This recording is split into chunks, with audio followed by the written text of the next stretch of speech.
where it goes. I know exactly, right? Yeah. All right, now we've been talking for 20 minutes. Hello, Griz Nation. Here we are, Fight on Montana podcast here.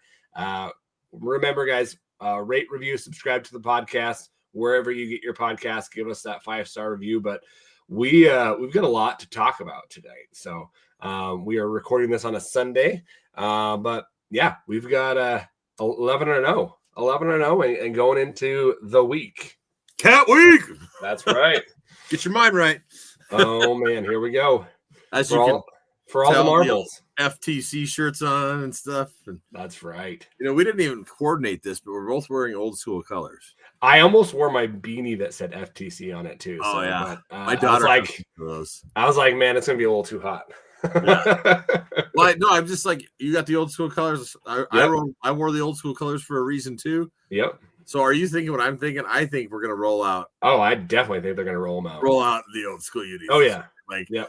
Like even like up, I think it's Up Top or somebody else. They have a Brawl of the Wild shirts they're selling, and it's the the slobbering grizzly bear or whatever. So yeah, I definitely think it's gonna be that. And I think they when they sold their jerseys, they said not till after the Brawl. Oh, yeah. So yeah, there was definitely think.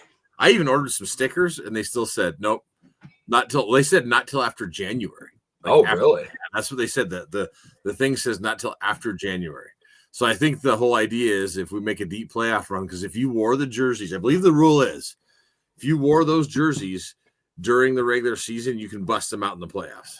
Oh, that'd be sweet. Because I think we did that with the Blacks. Okay. If I remember right. So one of the night games. That would be sweet. I know. How cool would that be? I just want to get home field advantage throughout the playoffs. That's all I care about. That's all I care about. There's so much on the line here. Oh, so much on the line. We'll talk about it though. We got other stuff to talk about first. We do. We've got a lot of so much more to talk about before we even get to Cat Week. I know exactly. So Luke, before we get into the rundown and everything, how was your weekend, man? Man, it was starting last week, going into this weekend. Do want to apologize to everyone for our recording last week. I was in Springfield, Missouri. No, we don't apologize. We don't. I guess that was pure gold. If you haven't listened to it, go back and listen to it. Yeah, if you haven't listened to the pod last week, listen to it. My wife now finds it the most hilarious thing she ever heard, and will listen to it just to get laughs. So, she's like, yeah, I love listening to this, Dal. I'm sorry I'm laughing at you so much. So here's how this all kind of went down. I get a text from one of our listeners, Jay Larson. He's like, hey, man, do you got a lisp now or something? I'm like, what are you talking about? No, I don't have a lisp. He's like, I'm just giving you a hard time, but you really should go listen to your podcast. Because Adam and I don't listen to our own podcast. No. Every once in a while, I might throw it on and like just fast forward to somewhere in the middle of it, drop it just to hear how we're sounding, to make sure that, for like coaching purposes and listening. And so I'm like, what is he talking about? I start listening to it. I'm like, well, you even texted me. You're like, man, someone said I have a lisp. I'm like, what? Yeah, I know. And then like, I got someone that said that reached out too and said the same thing. And I'm like, yeah, wait a minute. What does your buddy say? He goes, does Luke have a retainer now or something? Yeah. He said does he have a retainer he forgot to take out? I'm like, no, why? He really has a bad lisp. I'm like, what? Yeah. And then of course, everything I'm talking about has a lot of S. Joseph and Springfield, Missouri. It's like, oh my gosh, this is just oh my gosh. I was like, I think I'll just keep on listening to that because it's so funny. It's pretty funny, and I'm getting all excited. And it's just like I was recording off the phone, and somehow it's like pixelizing my voice and like really extending it out those S's and F's. It's pretty funny. So, if you guys haven't listened to it, listen to it. Yeah, it's like, sorry about that. Hopefully you still enjoy it. It gets better as the pod goes on, but boy, right at the beginning, it's thick. It's very thick. Yeah, not that there's anything wrong with that, but it was just like, I'm cool. I'm all right. Oh man, that was awesome. Hopefully you enjoyed the pod and aren't going, boy, I don't listen to these guys again. It was just on the road trying to get a pod in and using the technology that I had. So that was awesome. But yeah. Other than that, that was hilarious. How was you had a busy week? Oh yeah. So other than that, yeah. So that was the start of the week. I was all over. I was in Springfield and where the heck else was I? Was Kansas City and Iowa, all over, and they came back. And then so my folks came over from Spokane, Washington this awesome. weekend because my daughter was in the Christmas Carol play. And so we got 4 presentations of that. And as we said last week in the pod, I gave the tickets back to Griz basketball. Yep. Using our buddy, friend of the pod, Greg Sundberg, took care of us with that. And so we went to the play. Play was amazing. My daughter's pretty quiet about it. Man, those kids killed it. Like, that's awesome. It was so good. And then like her parts too. This is one of the biggest parts she's had a bunch of speaking parts and like just was so good. So awesome. Watched it all 4 times and enjoyed every bit of it. And then so on Saturday, the last one started before the game started. And then we had the intermission, and right at intermission is actually when the game started. So I kicked it on out in the hall. My dad and I are watching it. So we got to watch Robbie come out and one up Bobby on special teams with the squib kick and turnover and score. I was like, oh my God, don't tell me this is how this is going to be. Because I see that.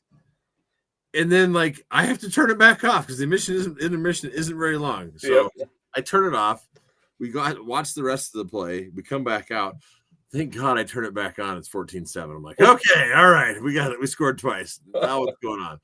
So then we proceeded from there. Like we got done, and my daughter, because this is just a matinee play. There's another play that night at 7 that we're going to go watch. So we leave and actually head over to the hotel down. It's right next to the monument in Rapid City where they're playing, where they're having kind of a quasi alumni party. And so Steve Shuck's over there. He's got a bunch of Griz stuff and stickers. So we show up and like this guy's sitting there. I'm like, hey, I'm Luke. I didn't realize it was Nate Harris. Lady Griz. Oh, wow.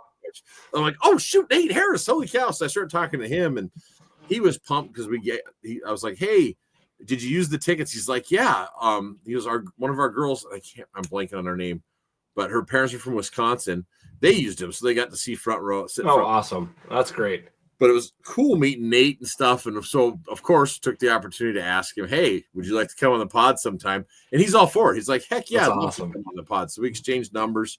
And then the other wild thing is since my folks were there, they actually this summer, the head coach for the Eastern Washington Eagles lady basketball team, they moved in right next door. It's a wife and husband coaching team. And so they were like, hey, we know, I think Skip is the guy's name. Okay. And he knows them real well. He's like, oh, yeah, I know them real well and stuff. He's like, and he goes, but they're not going to convert you, are they? Oh, no. He's like, don't worry. My parents have their big Griz flag out and stuff. And, they kind of banter back and forth. But it's just cool getting to meet him. That's such a small world. It is. Well, and, I didn't realize this. So Nate grew up in Ronan, of all places. Yeah. Well, so here's the other wild, again, small world thing. So I was just telling him how the principal at my daughter's high school was at that performance, and he's a Polson Pirate and a Griz fan. And his name's Terry Lundeen, and he's like, "Oh shoot, I know who he is." And it's just he had no idea that he was now in Rapid City. They played against each other in I think basketball in high school or something. Okay, it's just man. I mean, even though we're so far away from that, I mean, you get up in this kind of Montana, Wyoming, South Dakota, North Dakota. This quadrant of states, even like Idaho, and I'd say Eastern Washington, this kind of whole area, people you run into people that know other people and stuff. It's just Montana's a massive land state, but it's still a small state. Even like where you're at, Wyoming, and I am South Dakota, it's all the same type of people live in all these places. And they're good people. Yep. So, not the result we were looking for though, with that game. So I didn't miss a whole bunch by missing that game and going to the play again. In fact, it sounds like the play was a little better. I had my buddy Brandon's texting me like, "You're not missing much. It's a little rough out there." It's like, oh crap. But I mean, they've got a lot of new players.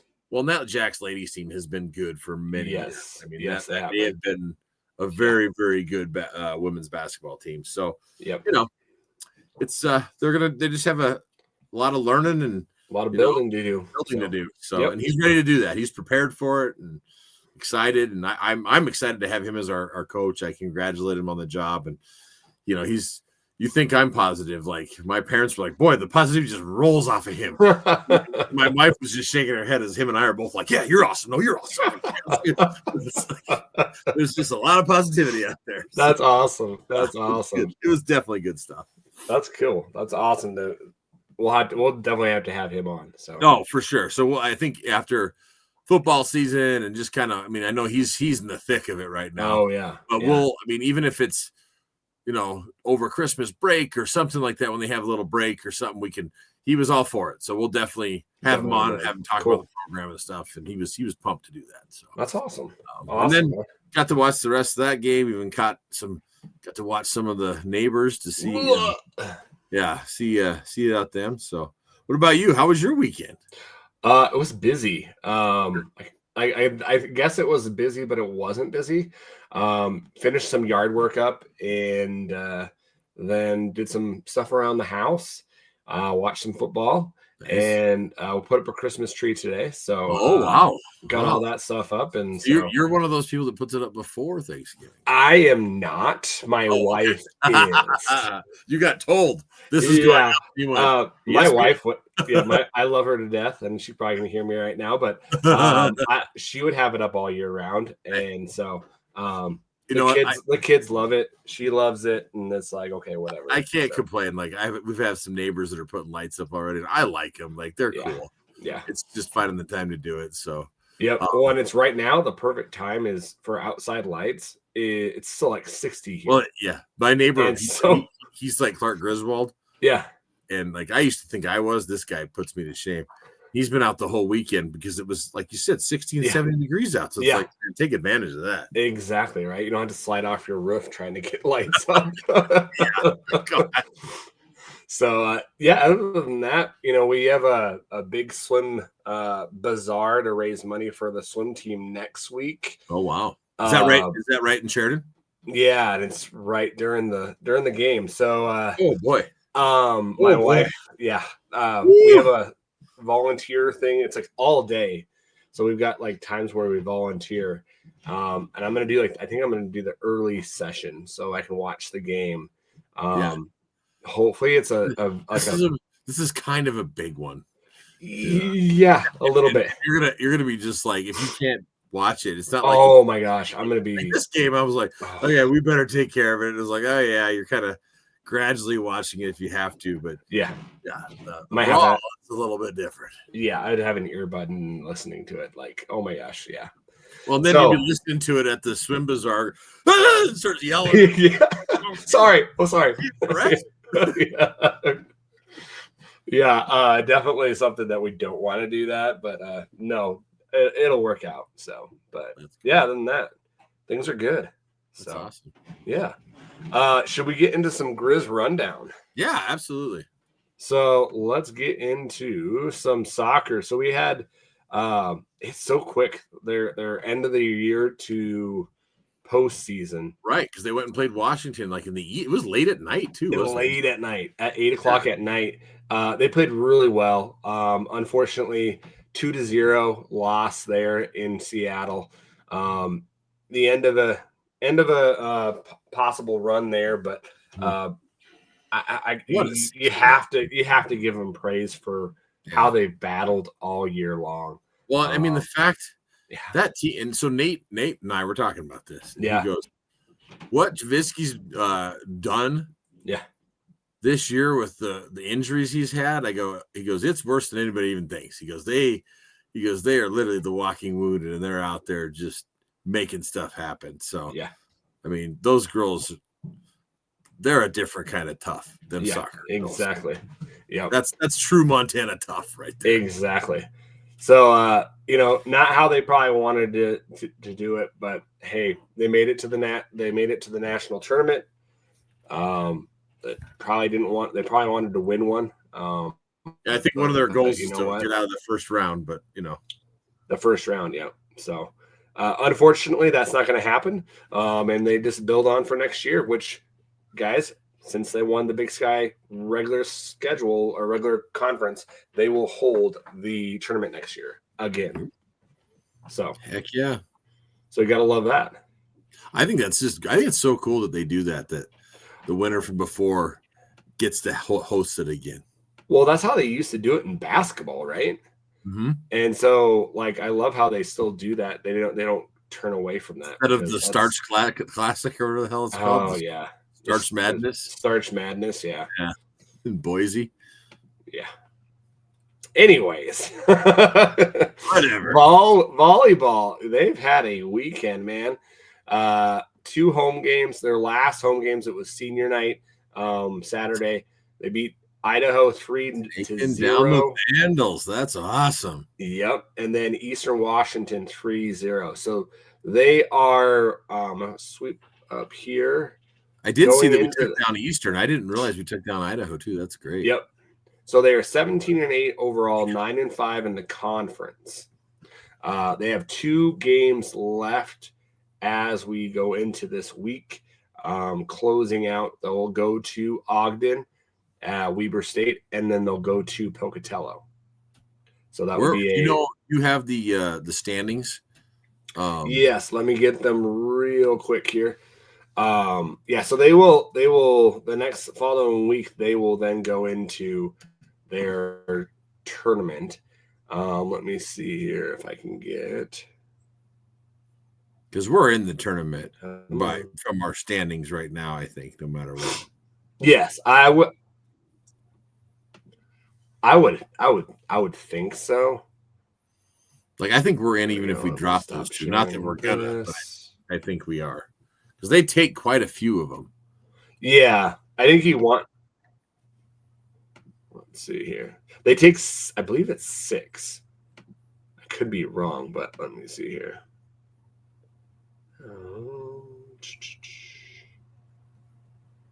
Here we go.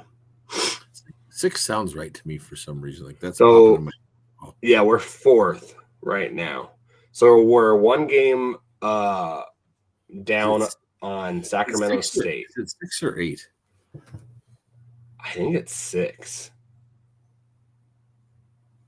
1, 2, 3, 4, 5, 6. I think it's 6. Volleyball. If it's 6, it's going to be Weber State's going to be a hard matchup because they're going to be wanting to get that last spot.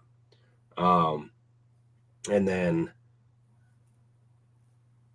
that's Pocatello. They're not going to make it this year, but Portland State, Weber State could have a shot there.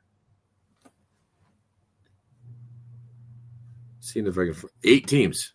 8 teams. Oh, it is 8. Yeah. Well, according to ChatGPT and their sources, women's volleyball box something. This is the Big Sky Conference volleyball tournament takes 8 teams.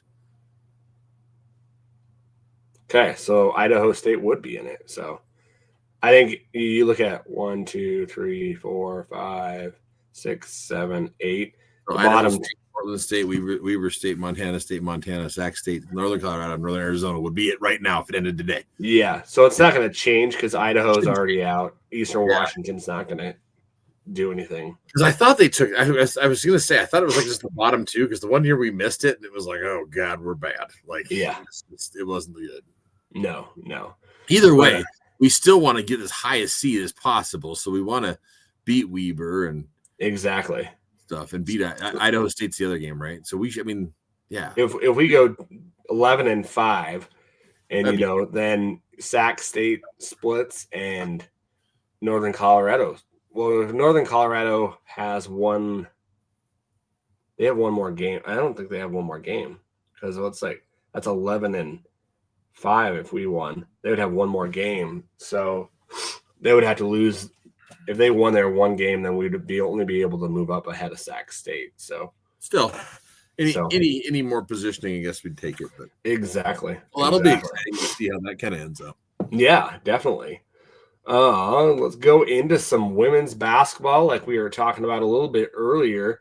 Man, the scheduling people did not do them any favors. Oh my goodness! I told Nate that. Oh man, alive! Yep, that's our schedule, and we're gonna do our best. So Monday they played Washington in an 87-56 loss in Seattle. They went from there to play South Dakota State in Rapid City, 95-71. At least they're going to be at home. for the next 2 games, but it doesn't help. They're going to be playing BYU and Utah. Like we keep saying, iron sharpens iron. Exactly. Well, just at least no injuries and just get education and get coached up. At least through after the BYU game on Wednesday, they'll have 10 days to kind of get some practice in before that Utah game. But and then they'll go into the Big Sky Summit League Challenge. Oh yeah. So, but yeah, definitely iron sharpens iron, right? Yeah, they're battling. They got a young team. Sometimes the young team starts clicking and they go on a run. And the great thing is like he mentioned too, he goes, this is a great group of girls. They all love each other. That's awesome. Really enjoy traveling and coaching and like being coached by him. He goes, we're gonna make that turn eventually here. That's awesome. I believe him. So that's awesome. We'll hopefully see. The men 4-1 right now. They had a huge win in Vegas against UNLV. Yeah, that was 102-93 win. So I think even Bobby said, love seeing it when our other teams take down UNLV. Exactly. There's no love lost there. You don't like UNLV. No. For a little while. They returned home this Friday and played Cal Poly, and they won again 90-82. If you have not watched this team, guys, this team is really fun to watch. They've got some young talent. They are going to be going to College Station this Tuesday. Texas A&M. Hey, we upset UNLV. You never know, man. You never know. Then we'll go into the Blaine Taylor Classic. That's that conference or that tournament that they usually have right around the Brawl. They'll play Lamar and Oakland. And I think then they'll go into that Big Sky Summit League challenge and play North Dakota State and North Dakota. So, hey, would you scroll back up there for me? I just want to look at some. I'm looking at some my travel dates here. I'm going, hey, wait a minute. Maybe I want to go back up some more here. 23rd. 23rd is Sunday. That is Sunday. 2 p.m. 2 p.m. Interesting. You going to catch some basketball? We might be able to catch some basketball. Here, go back there up. We go. I just want to see something else here. So the other game, that's College Station. Yeah, so that would be that 2 p.m. game. We were going to head to Spokane that day, man. We can always catch a little basketball then. There you go. That's what I was thinking. I was like, wait a minute, I'm going to be there in town. So, that's interesting. Yeah.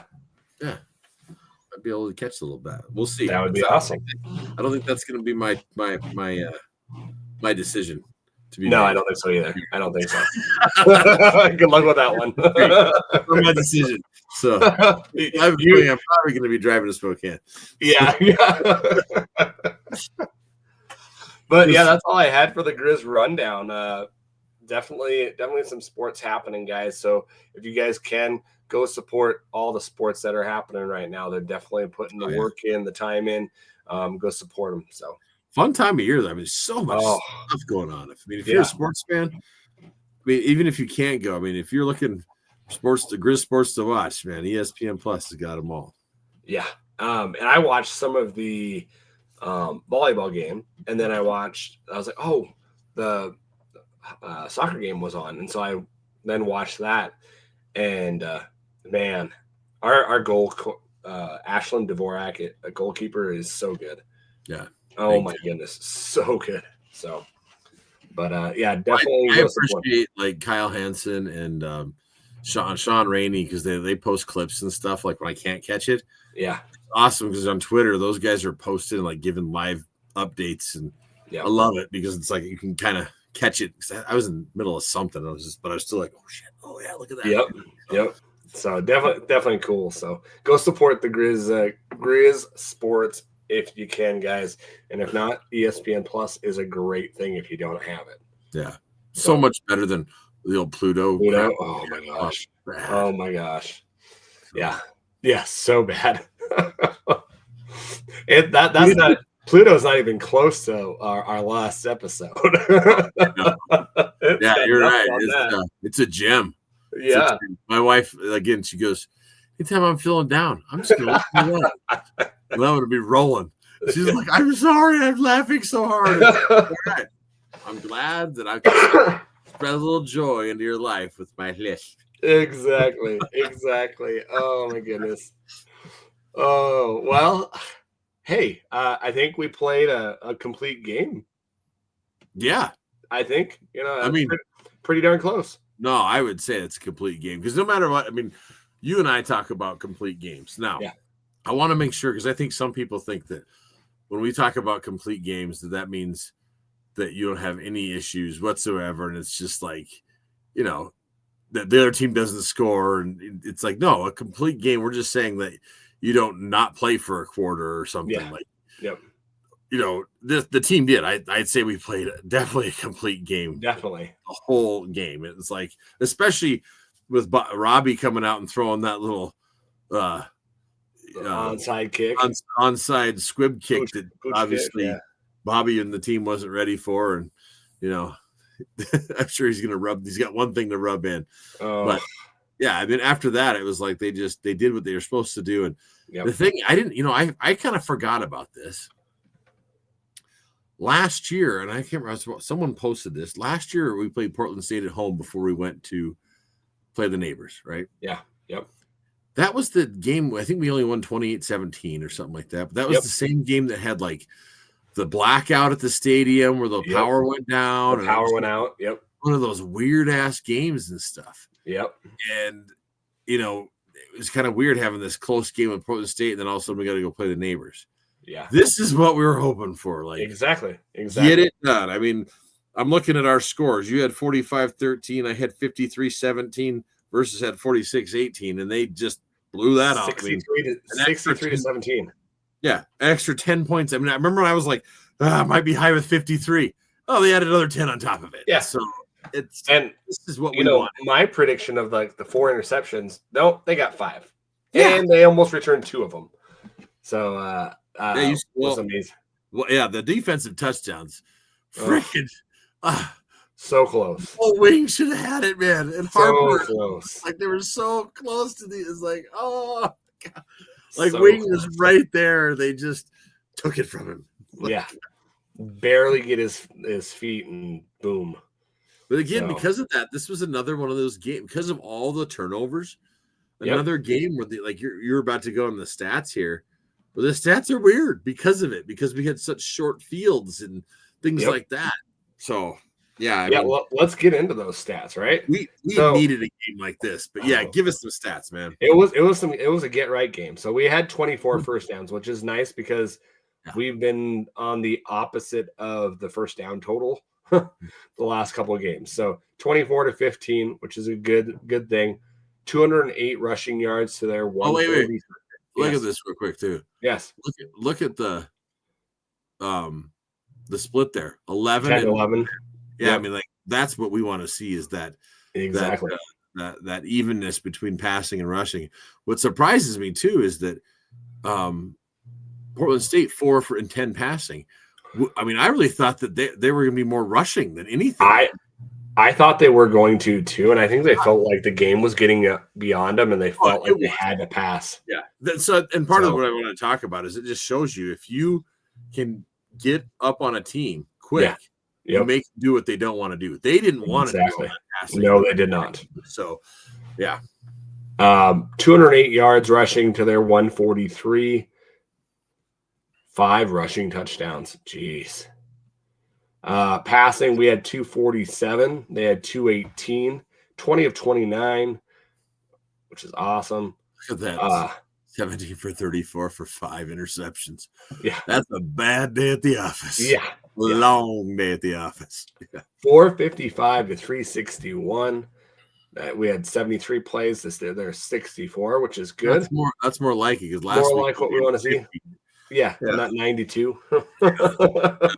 64 against rather than 90 something. But I mean, on our side too, because we only had 50 some plays last week. Exactly. We had a couple offside penalties I thought were kind of weird. That was like, what is going on?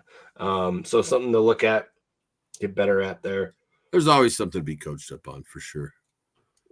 I'm going down here. Sorry. Did we only have one punt? Yes. For 46 yards. 46 yards. Pretty good punt too. Exactly. Let's see. Look at there. Hey, go back up. I'm enjoying this. Sorry. No problem. 5 punts for 255 yards. Jesus. Averaging 51. My gosh. 2 inside the 20. That's a stat you want to see. Yeah. The other team's having to punt 5 times and you're punting once. Hey, they did a good job, but that's not a sign of what you want to see. Yeah, that's not one that you want to win. Yeah, no. not one of the stats you want to win. No, definitely not. Here's that 5 interceptions for 168. That's the killer. Is the 160 Look at the yards on that. Like that's not good for them. Like, ooh, no, that's. And I think we lead the nation now in interceptions. We do. So we're number 1 in interceptions. I think we have 17. So that's 33.6 yards per interception return. That's nuts. What we're averaging. Isn't that wild? That's nuts. Yeah. We are. We're leading. You know, we're quietly leading because it doesn't feel like. To me, I was like, we are getting all these picks and stuff, but I'm like, it doesn't feel like it. And so, did we already look at the sacks, or we're going to get to that in a second? We'll get that. I have a point to make with that. So. Yep. Well, yeah, and those interceptions, are contribute of the pressure. So, the 28, which is kind of crazy because at halftime they had the ball way more than us. I think we had the ball in the first half, like 9 minutes, 8 minutes, something like that. To your point with the interceptions, when they're running it down and we're getting short fields of the offense, it's like we don't have the ball long to score if we got a short field like that. One thing that I was kind of excited to see is that 5 of 14 on third down. That's, we want it down that way. We don't want them doing 50%. Our defense stepping up and shutting them down third down. Which and then the opposite. Before we know we had a problem. It felt like, 3rd and 12, they'll probably convert this. It's like, dang. Yeah. And then the opposite, right? That we were 1 of 10 last week. Now we're 8 of 15. We'll like to see that 3 of 3 on third down. Fourth down. Like to see that. Or fourth down. Sorry. Gosh. Yeah, that's huge. Huge. 3 of 3 on fourth down. Yep. Okay. Red zone. I was glad to see that too, because like when it was 4th and 2, I think, and we let Gilman have the ball and we get it. Like that's what we should be getting. And I know that we feel like Portland State's a lesser opponent, but building that confidence of, hey, when it's 4th and 2, we can get it. Like that's huge. Building that confidence for your team. So I'm glad.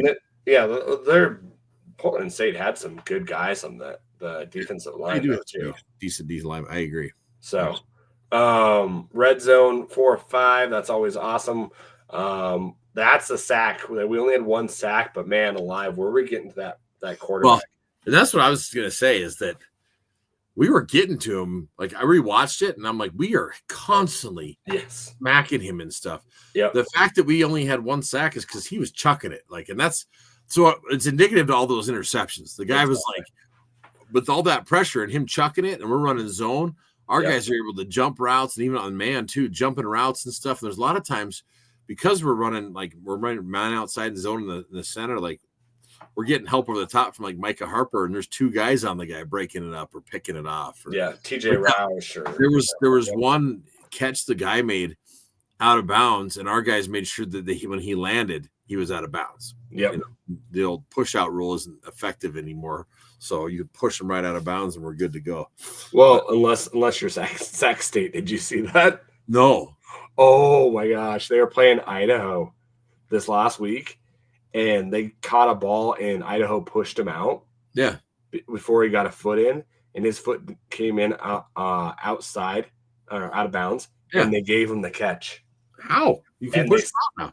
I know. And they scored the next play to win the game. Gosh, that's wild. I didn't know that. Yeah. So good old Big Sky referees. Yeah, exactly. Sacks, we got that one. The one thing that I'm worried about is our field goal kicker, Mr. Morrison, 6 of 10 now. We are last in the Big Sky in field goals. And did you notice Silvers came in? Yeah, you can tell it's something that's bothering him. Like, there's not even close. There's something in the head there. There's a head. Oh man, they're like golfers. Your little head case it's like he's got the yips. He's got the yips. Yeah. which is not a good thing. No, it's not. Especially going into like big games like the Brawl and playoff games where you may need that kicker to pull something out. Like 97 with Heps making that one in Bozeman. Yep. Where we get the double bird from the old cowboy in the stands to win it. So I mean, hopefully he can get that out of his head. I don't know what the deal is. Exactly. I hope it gets right fast. So here's the one good thing, I guess, too, though. Watch the Kitties and Davis. Boy, their kicker was having issues too. Old Kittens. He was kicking stuff all over the place too. Yeah, right. They've had a hard time for the last couple of years with their kickers. So I got 14-21. Kind of a quiet game, but he still had 3 touchdowns. He had a running touchdown. Got sacked once. Did a great job. It didn't have to do too much. And so we didn't even have a sack. Yeah, they sacked him at the end of the game. Okay, it must have been one of the other quarterbacks. What's that? We didn't have a sack then. Is that right? No, Ayat got sacked. No, I'm talking about we didn't have it. Like we didn't get a sack. I thought we had. No. They had a sack. Sorry. Oh, my bad. I thought we at least had one. No, so we had sorry. Yes. No, we had 0. Wow. Yeah. It seemed like we did though. It just felt like. I mean, I just rewatched it like before we're recording here, and I was like, sorry. It was just so much pressure on him, I guess. But here's something that Tripp or the other guy was mentioning when I was doing the rewatch. Ayat's stats are in line with Dave Dickinson's when he made. I know. I heard that. I was like, oh my gosh. I was like, what? Yeah. I mean, we know they're not because of what we looked up. Compared to his dad's in '96, because that was 5,000 yards. I mean, that's if he goes 15 games. Yeah, if he goes 15 games, they were saying like he's on pace to break Dickey's records. That's nuts. Pretty wild, man. That's pretty freaking awesome for a sophomore. Yeah, and then considering too, we yanked him. He didn't play the fourth quarter. We got Jensen and Flowers in, and so definitely, and some of those passes that he would be taking that Michael had, and throughout the year too. So so awesome. They played their 2 quarterbacks. It did not go very well. Both of them had 3 interceptions. There are 2 interceptions there. Did not do very well. That I'm just going to call him JKS. Had 155 yards. A lot of that was in the first half, I believe. And then the second half was just nothing. Like we said, their best rusher was Delon Thompson. He had a quiet game, only averaged 2. Their QB had a lot of the yardage for their runs. He had 11 attempts for 101 yards. So, I really thought Thompson would be. I mean, that was who we wanted to shut down, and we did. So that's pretty solid on the defense. Gilman just had his quiet, 8 average, 10 attempts for 81 yards. Sorry, and then Hashim Jones, 11 for 61. That long of 60 was beautiful. But it definitely got Fanotti in. It got Hashim Jones in. I remember my wife was like, "Who's that guy?" I'm like, "Well, that's Jones. He's coming." We can play these young guys now because they're not going to burn their red shirt. And exactly. He's future running back for us. It definitely was a good game to get everybody in. Going into receiving, Dree Dick had 3 for 63. Wortham had 3. Hendricks had another great catch for a touchdown, and my wife was like, "Who's that guy?" I'm like, "Oh, remember the guy that did that amazing catch last week?" He's like, "Oh, okay. Why isn't he playing more?" I'm like, "Well, there's a lot of guys. They're trying to work him in. You can tell, for things and stuff." Yeah, but I mean, keep scrolling down there. We got. I mean, look at that distribution. Yeah, I mean, we're getting. Brooks had 3. Guernsey got in and had 1. Eli has a couple. Gail had a touchdown. Yep. Rocker's a good receiver. I like. He is. He's consistent out of the backfield. I mean, just look at that. All the distribution. That's huge. Yep. And then, you know, our backside really got some work too. They played Elijah Brady out there a lot. You know, I'm still hoping, man. I'm still hoping. I don't know. I don't know if it's going to happen. Getting Loud back would be nice for this next game. It would be nice. So here's one of the things that I've heard, because I think Loud played the first 4 games before he got there, right? Yep. So there's a lot of rumors going out there that they may not play him for the Cats, even if he's healthy. To save his red shirt. You can save his red shirt, and then he can start playing in the playoffs. Yeah. Which, I mean, if he's, as much as both of us would love to see him play the Cat game, just because we could use the help. Yeah. Just for the depth alone. You know, if he's 90%, you don't play him. Like, he has to be 100%. And then you have to think about, I mean, as a coach, I started thinking, like, well, you got to think about that. Like, do we play him? Or if we just hold him for one more game, we don't burn his red shirt and he can actually red shirt, and then you get 3 more years. Yeah. You know, out of him. And so I don't know. It'll be interesting. Yeah, it's one of those things no one's going to know until the day of, when Kyle Hansen takes a picture of him and tweets it out and says, "Hey, Loud's suited up." You know, that's exactly right. Yeah. Well, and it's kind of crazy because the beginning of the year we're like, "Oh man, we better," you know, the collective better put some money up for this guy because we're going to lose him. And I think I don't know. Do you still feel that way? I wouldn't, just because I don't think so. I think so here's what I think is, like, he plays next year, and then if he, you know, has a shutdown half the field season in 26, then be careful. He might be gone. So then to that point, you're like, well, then do we even care about his red shirt? Just, you know, play him, you know. But I don't think that's how our coaching staff works. It's like, we look at the best interest of our kids. Yep. And, you know, and their futures and stuff. And so, again, either way, no matter what, I mean, he may be Jones in the play too, but if he's not 100%, you don't want to risk it. No, and you know, this game is really important, and it is important for a lot of different reasons, and we'll get into that.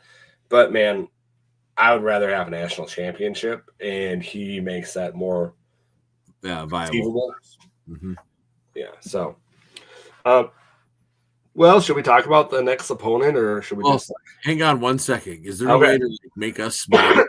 Smaller? Yes. So we can just see the background for a second. Of course. Look at that.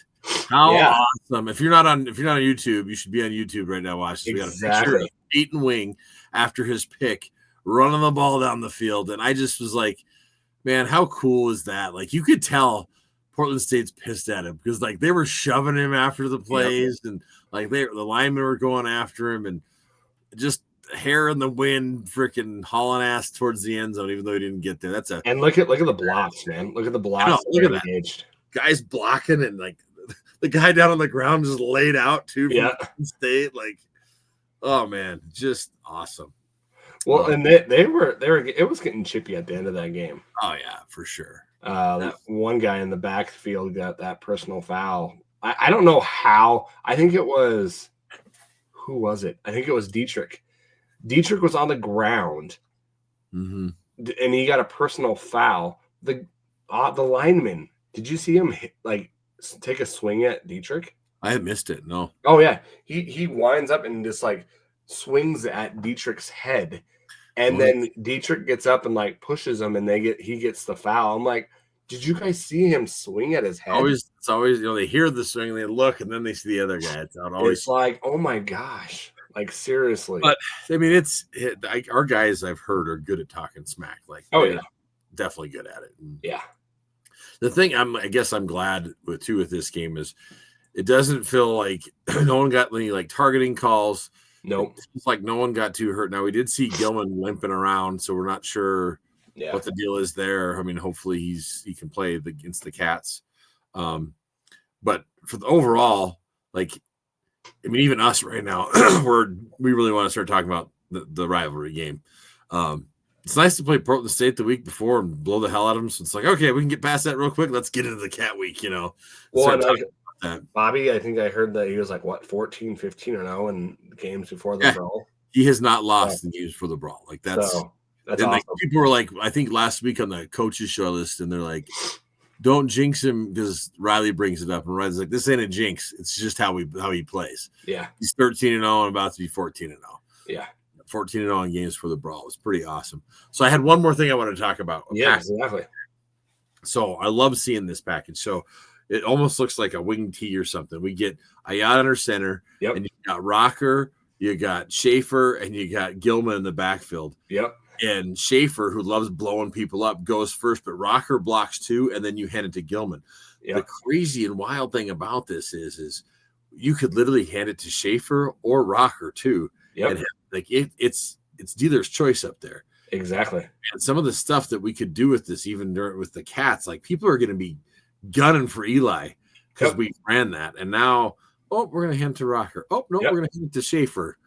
And or do a pass out of it, or a pass, or Ayat rolls around and he's sprinting in.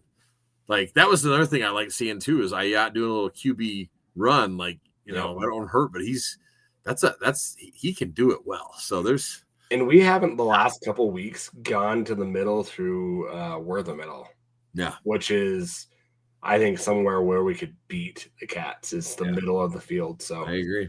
So there's definitely openings there, but I just wanted to, all the Cat fans that watch this podcast. This is for you guys out there. Just wanted to show this to you. Boom.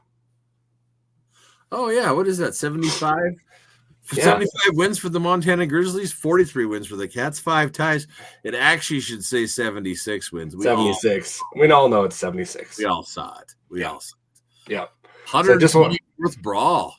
Just wanted to let you guys know. Just to remind you, big little brother there. Feed the children. Feed the children, baby. That's right. Feed the children. Feed the children. I told my kids it's for the championship. Feed the children. Technically we are because we got Can the Cats food drive 2 going on this week. So as a reminder, if you're in Missoula and you can get some food back and canned food and help us beat the Kitties starting there, that'd be good. Exactly. Let's go over, what Montana State, the neighbors, have done this year. So they started their year off in how do we say it? Technically, they started off the year getting beat by North Dakota State. Yeah, exactly right. That's why it's there too. But they played in Oregon. It's not in Eugene, is it? Yeah. Is it in Eugene? Yeah, Eugene. Okay. Yeah, so, that's where game day's going because they're idiots instead of coming. They're idiots. That's so stupid. Go back to Eugene. Whatever. You're gonna miss out for the second time this year. Stupid. Second time this year. They could have went to us or even JMU. Oh yeah. They, the wild thing is we saw Schmidt. He posted. Yeah. He has a friend that owns a hotel, and ESPN booked a bunch of rooms last week, and then all of a sudden today they canceled them. So that just shows you that the pull for the big money for the college football championship. It's not about football. It's just about money. Money. So, yeah. Right. Enough distraction. Sorry. Exactly. They start off the season 0-2. 0-2 because they lose to the now. But isn't South Dakota State like a really good team? Not right now. Oh yeah, they kind of right now. Don't they? They have to win next week against. So UND will play South Dakota State, and whoever wins that game will go to the playoffs. The playoffs. It's basically. I told one of our pod listeners, Dan. He's a big SDSU fan, and Dan. I know who Dan is. Yeah. Yep. He's like, gosh, dang it, this is not looking good, and I was like, well, it's basically a playing game. And I'm like, it is. It is for both UND and SDSU. Yeah, which is crazy because the beginning of the year, UND, we were like, oh, they're going to be top seed, like legit. Well, and up until they got beat by South Dakota. Exactly. South Dakota now is all of a sudden they started off the opposite. Yeah. They were sucking the Yotes for the year. Now they come on and they're starting to win. So it's crazy. So they went and played San Diego, and then Mercyhurst. Well, I The 17-0. Mercyhurst like our Eastern game for them. It seems Wow. like. Yeah. That's just strange.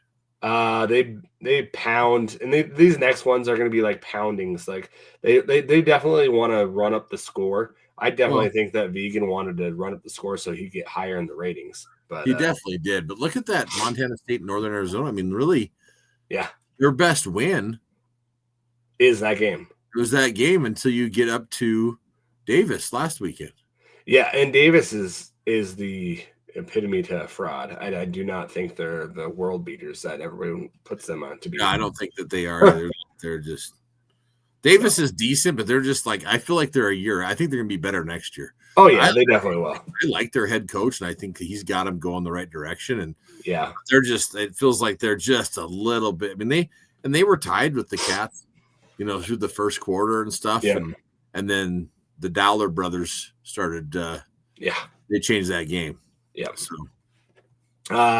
they beat Idaho State, they beat Cal Poly that Cal Poly game, like that showed if you watch that game, that definitely showed some holes. This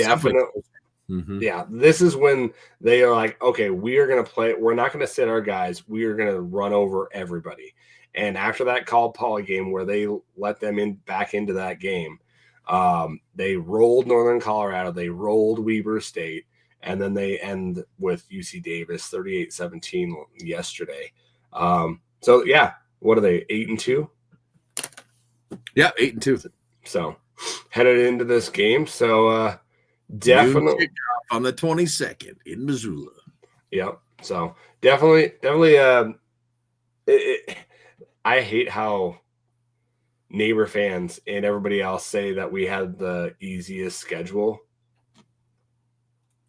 What is really the difference other than the Oregon game? Like I actually think that our schedules are very similar between us and the Cats. Like you take that Oregon game out and you've got pretty much identical schedules. That's what I'm saying. Like the Oregon game gets flushed anyways, it's FBS. Yeah. So then you flush our Central Washington game. Okay? Yeah. Because they're just out of so the FCS schedules are pretty similar. They're going to say the same thing. So they go and barely lose to South Dakota State, who at the time was ranked really big. Yeah. Well, we go beat the crap out of Idaho, who at the time was like number 6 in the country or something. Exactly. They ended up being frauds too. So like you just never know. Led up to this, which is so last night, like as much as I wanted the Cats to lose, I also kind of wanted them to win because I'm like, you know what? I want to beat them in Missoula. I want them both to come in undefeated. I want that. I want that to happen. And so they were favored. The Cats were favored by 6.5 last Saturday this Saturday. So I wonder what the line is going to change. So you didn't hear about that? They were here. They were so before they started their game against Davis, it was the Montana Sportsbook came out and said that the Cats were favored over the Griz by 16.5. So it grew from 6.5 to 16.5. 16.5 was what it was. I'm like, how in the hell are they favored by 16.5? Like that doesn't make any sense. So let me just wow. I'm going to see if I can find the Montana Sportsbook and see what they're saying now. So that is nuts. Because that was I never saw it. Those are the texts I was getting. That is nuts. That is nuts for a road game for them. That's crazy. Yeah, I agree. That's crazy. Let's see here. No, I'm trying to see. They got a bunch of Montana Sportsbook. Obviously, puts a whole bunch of NFL stuff. Yeah. Okay, here was it was the Montana State Davis game was 14.5 is what they were favored by. So they're saying we're worse than Davis? I'm looking. And see, I never saw it. I'm just going off what some people threw at me. And usually the numbers don't get put out for a while. And I'm not seeing anything on here. Yeah, I'm not seeing anything for the Brawl yet. I think what people were saying was that was the Davis number, maybe. Okay. Maybe we're wrong. I think people got a little confused because I heard a few people saying, "Did you see the number 16.5?" And maybe they were talking that was they saw it and thought it was us, and that was the Davis number. Okay. We were favored by 34.5.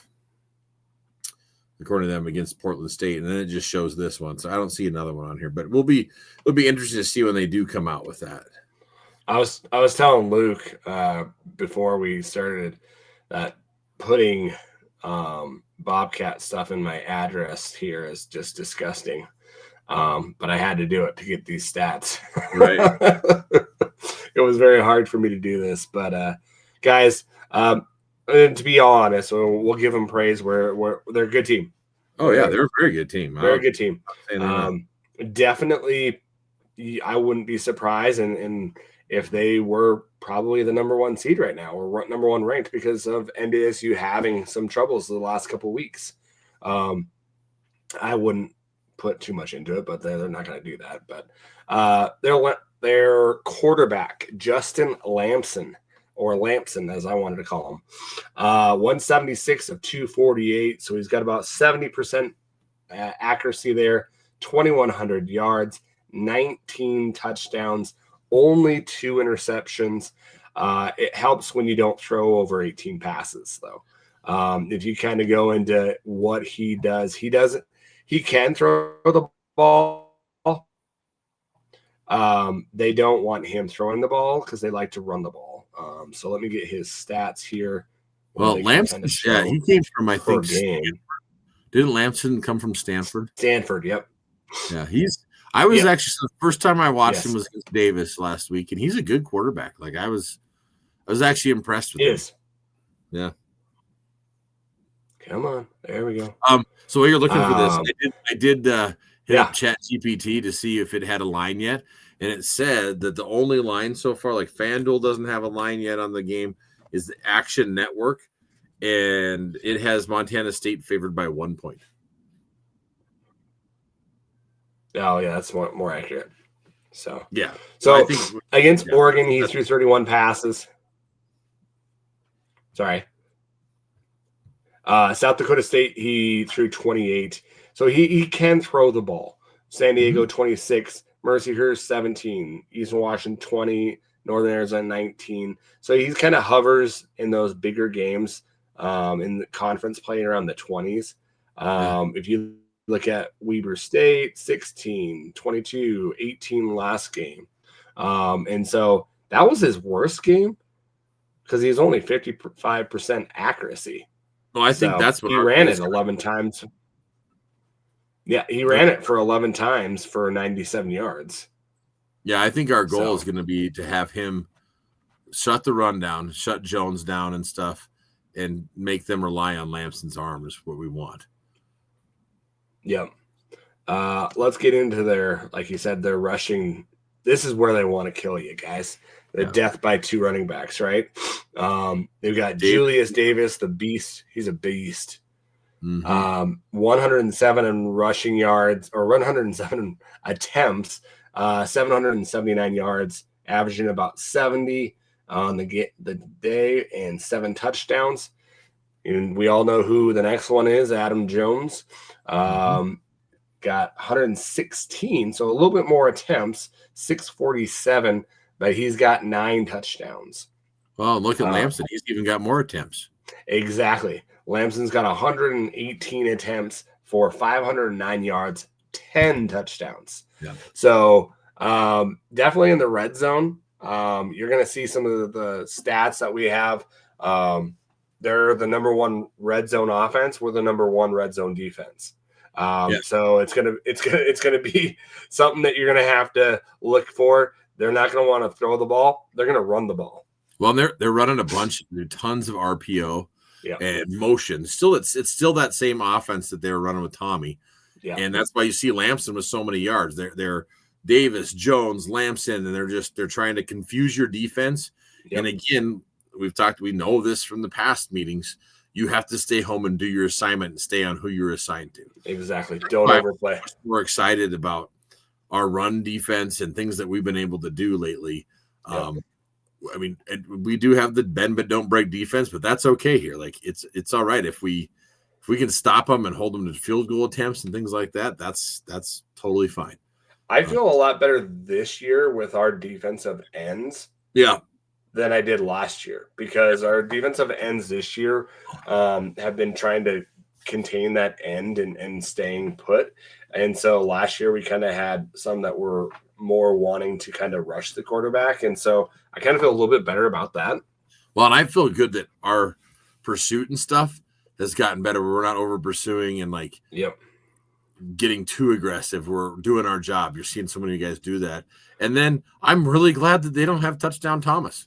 Like, exactly. Touchdown was he was so good. Like, and that's what you had to deal with him. And so it's not like the last couple of years where you had to put a guy on him, right? And I'm sure we will with Lamson, but Lamson's getting this. I mean, look at that 650s. He's got more yards than Jones. Yeah. No, I mean, and Davis is the only one beating him. There was between those three, they got a ton. So it's yeah. I mean, we got to stop the run. So that's going to be the goal. Exactly. Stop the run. But we have to be ready for them to start throwing over the top because they got exactly. They got Taco. Really good, man. Exactly. So Taco, you got 56 receptions for 723, 5 touchdowns. Dane Steele is their second leading one. He's from Sheridan, where I'm at. I thought he was from Sheridan. I work with it. I work with his mom, so definitely. It's kind of nice to see him do so well, but we want to lose. So in every game besides the Griz game, exactly. Then shut him down. And I hopefully no one got hurt. I didn't watch the game against UC Davis, but hopefully no one got hurt in that game. I didn't see anybody get hurt. I mean, like that game was truly like the Dowler brothers. You had Taco on the offense, and then his brother on defense was making picks left and right and breaking stuff up. And it was like they kept showing his brother on the sideline with this interception cowboy hat thing that the Cats have now, or you get a pick and you get that like Costner from Yellowstone and put your cowboy hat on. Hey, look at me, I'm Rip Wheeler. Freaking joke. Oh my gosh. That's funny. Let's go into this. It's kind of ridiculous. You get these ESPN2 announcers that never seen a cowboy hat. Apparently, look at this cowboy hat the guy's got on. It's like, I mean, I think they're all ridiculous. You get these other teams that put interception belt or this big chain that they put on. It's like, come on, just act like you're happy. Exactly. On the year, guys, they're scoring about 38 points to their opponent's 16. First downs, they're a lot more rushing than they are with passing. And so it's kind of interesting because it's like very similar. There's a lot more passing than rushing on their opponent's first downs too. So yeah, I think that as far as our offense, the passing game is where we can exploit them a little bit more. Exactly. I do too.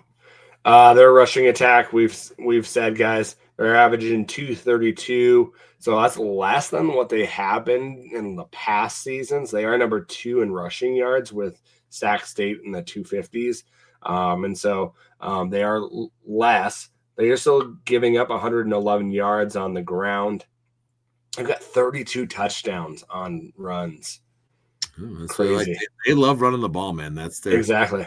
That is their wheelhouse. They like to run the ball. I mean, and it makes sense. I mean, Vegan came from North Dakota State. Yeah, and that's kind of their MO is that kind of power, power run from the quarterback. So their passing attempts 190 of 268. Opponents are 229 of 380 with 197. So, like we said, that's where we're going to probably be able to get them. 443 on an average for total offense, 308 for opponents. If you go down here to return average, you're going to have to – Taco, I think, does the returning. So, it's something to kind of watch out for as well. So – and he's good. Like he is. Taco's the real deal, man. He is. Go down here. Sorry, guys. They're pretty good with average penalties. Not, they're averaging more than their opponents, though. Yeah. But they are actually averaging less time of possession, which is interesting. That surprises me with how much they run the ball. Exactly, right? That's what I was going to say, too. Because they love focusing on the run that you'd see more. But again, if you're, I mean, they've been doing a good job of getting turnovers and stuff. I mean, not as good as us, but you get short fields and things like that, and you're scoring faster, and you don't have the ball as long. So, as Bobby would say, that stat is just a bunch of hullabaloo. Yeah. I don't know if he says that, but something like that. Yeah, exactly. I think he says a different word, but yeah. Third down conversions, pretty high. 62 of 127, which that's about 48% on third down. Their fourth down percentage is crazy. 6 of 9. They're about 66% on fourth down. So, and that's what they're going to do. They're going to run it on third down. If they don't get it, well, hey, it's only 1 yard. We'll run it down your throat for. They've had 11 fumbles. Yeah, but they've also got 15. So I believe they're, if I remember right, looking at the stats, they're pretty high in forcing fumbles too. So they're then, like us with interceptions, they are forcing a lot of fumbles. Interesting. So the Griz are going to have to keep that ball high and tight, not let them punch it out. Yep. So definitely. Sacks 20 to 22 for opponents. Let's see. Red zone, they're 45 of 48, which is amazing. Yeah, that's really good. 37 of those being touchdowns. So that's why they are the number one red zone offense, and we're the number one red zone defense. So can be kind of interesting. Heck of a matchup, that's for damn sure. Exactly.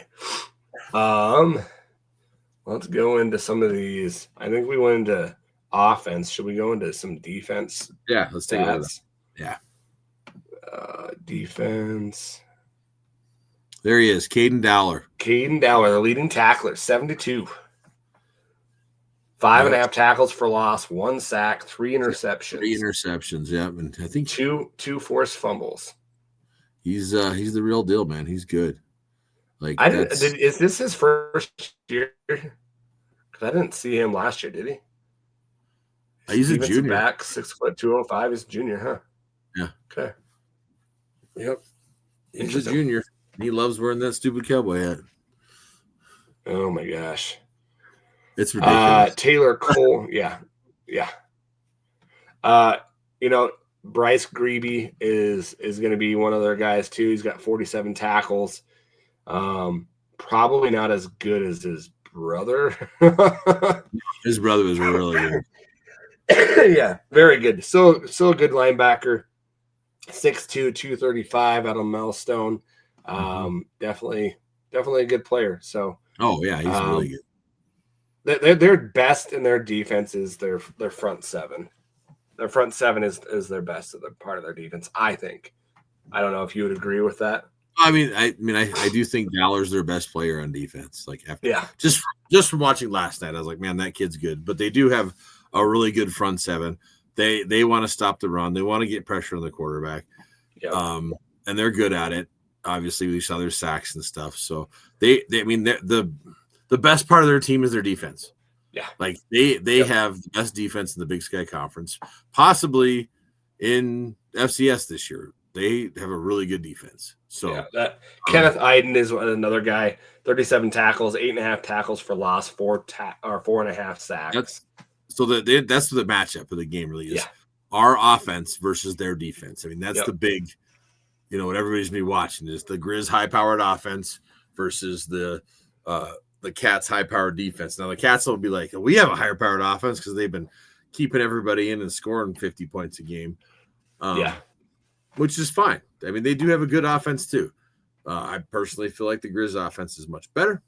I think so too. And I think we're gonna put on a show with Ayat, and I really think that this game, like other Griz Cat games that you've seen in Washington Griz, we pull out the stops and you start throwing some stuff at them they haven't seen before, and hitting them everywhere we can that we know they may have some type of flaw. I mean, that's what we're going to be doing. I mean, guarantee you, Coach Bear last week, our defensive analysis was looking at, every hole on their offense, how we can get and exploit them. Same with our offensive analysis, way ahead of time. So and another guy that we all know, right? Zach Cruz is another defensive end. 26 tackles, 4.5 tackles for loss, 3.5 sacks. Is definitely somebody that he had a decent game last week. Yeah. So I'll say about that. Yep. So yeah, that's their defense is good. Their defense is it's going to be interesting to see what we do and how we go about attacking them. Right. Let's get that Bobcat crap off the screen. I know. Thank right? you. I'm so sick of looking at that. So I do have some stats for you guys on the overall stats. Like we said, it's crazy. Like Big Sky Conference logo. I can handle this. Exactly. So scoring offense, number 1 versus number 2. Yep. Scoring defense, number 1 versus number 2. And so it's crazy. Some of these aren't fun seeing that. It's fun seeing that. Montana offense, number 1 for totals. Defense, Montana State's number 2. Rushing, well, Montana State, they're number 2. We're number 5. Their defense, 1-2. 1-2. Yeah. Passing, we're number 2. They're down at number 8 for offense. Their passing defense, actually, which I think can be exploited, is number 1. But look who's number 2 in the passing defense. Yeah, exactly. Portland State is number 2 in the passing defense according to these stats, and we just blew. So that's what you got to watch. But yeah. Offensive efficiency, 1 and 2. Defensive efficiency, 1 and 2. So it just goes to show, like, you keep on going. It's crazy. Punts, 1 and 2. Kickoffs, 2 and 3. It's nuts. So it was just, I just wanted to show you nothing like too much, but just wanted to kind of show you guys some of those things. If you're on YouTube, you'll see those that we kind of flip through. Well, that's how it should be. It's been leading up all season. We all talked about it on both sides. Like whether you're a Griz or a Kitten fan, it's this. We wanted to lead up. We love that the Brawl is the last game of the year for both of us, and it should be for the Big Sky title. This year, it's even more. 2 years ago we talked about it was 3 versus 4, biggest Brawl there ever was. Yep. And now it's 2 versus 3. No matter which bracket you want to look at, whether it's the playoff bracket or the coaches poll or the stats poll, it's 2 versus 3. Yep. For the Big Sky title, for a number 2 seed for sure. Home field throughout the playoffs. Throughout the playoffs. There's so much stuff on the line here. Yep. It's awesome. Like I'm so bummed that you don't get to go. I'm pumped, so grateful that I get to go to this game. Yeah. It's gonna be freaking awesome. Like the atmosphere is gonna be good. Game day's missing out. Screw them. Exactly. I can't wait to see what they have in store. Like I'm pumped to hear QB Club tomorrow and find out what Bobby. Hey, if you want to join QB Club, man, anybody can join. You can come start this year, and a lot of times they'll let the dues roll over for next year. But man, it's gonna be big. Like the practices are gonna be shut down and stuff. And it's this is the week, man. Get your mind right and let's go. And then you have to wait a week. You have to wait 6 days. That's the hard part, right? It's just leading up to it. Well, that's what I'm like. Okay, for me, I got a ton of work to do. Monday, Tuesday, Wednesday, Thursday, and then Friday we're gonna start heading that direction. So there you go. Get there Friday evening sometime. I'm hoping to be in Missoula by like Friday 6 or 7 at the latest. Because it is a 642-mile drive that I've got. Well, and they do have the beer and wine festival. That's I was going to say that. I was thinking about going to it because when I was talking to Nate, he mentioned it, and I was like, "Man, we're going to be rolling right in." And I wish we could. And you can't. It's hard to guarantee what time we'll be there for sure. But either way, we will be there bright and early Saturday morning. Tailgating. Like I've got a bunch of people have been hitting me up already. Exactly. Brian Hunt doesn't know it, but we're gonna be stopping by his tailgate for sure right away because it's close to the Griz walk. So I think our plan is to go Brian Hunt's tailgate, walk over to the Griz walk, and then kind of GSA tailgate. Probably actually swing over and see Brant. I hear he's got elk chili, and just kind of and then the Bryce's tailgate, the 777 ambulance. We're gonna go to that one.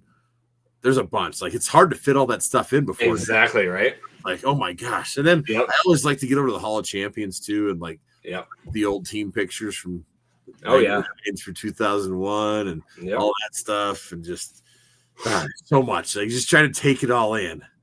So it's gonna be awesome, man. So, man, it's gonna be so freaking awesome. I'm excited for you. Beat the shit out of these guys too. Exactly. Let's go. Like, it's gonna. Sorry, man. I just stupid cats. Like, they're so cocky this year, and just they're just world beaters, and they're not. Like, NAU and UC Davis, those are your two. Okay, and you played South Dakota State close, but I just don't know who even South Dakota State is. So, I don't think they do. Yeah. Anyway, so I picked the game and have a score. I wrote it down when you were showing me the scores. Okay. Do I think it's gonna? Here's the wild thing, which will be interesting, is the last few meetings, it's been one-sided. Whoever the home team is one-sided. Yeah. I think it's going to be closer than that because these teams are so good. In fact, I'm going to say something now that we'll see if you agree with. It's possible that the Griz and the Cats are the two best teams in FCS right now. Better than NDSU. After we signed ASU with some struggle wins and stuff, it's possible that these two schools are the actual two best FCS schools. It's possible. I would say I would have a hard time knocking NDSU off that platform. It is hard, but I mean, right now, it's possible that these two schools, those are the three best, though. I think. There's definitely a neighbors and us. We're kind of all in that same tier right now. Is what I feel like, and so which is going to make for some great football. I mean, if you have the means to get to this game or somehow get a ticket, go. Exactly. If not, and you're like Adam and I, a lot of times I'm in South Dakota, he's in Wyoming. Go to the alumni page. There is a on the website there. There's a big thing that says where you can watch your watch parties. Go to the watch parties. They're fun. There'll probably be Cat fans there too, but a lot of times it's not like the Cat fans you get, in the litter box. Exactly, right. It's people that want to have fun and enjoy it and stuff. And but if you're looking for a bunch of Griz fans and stuff, go.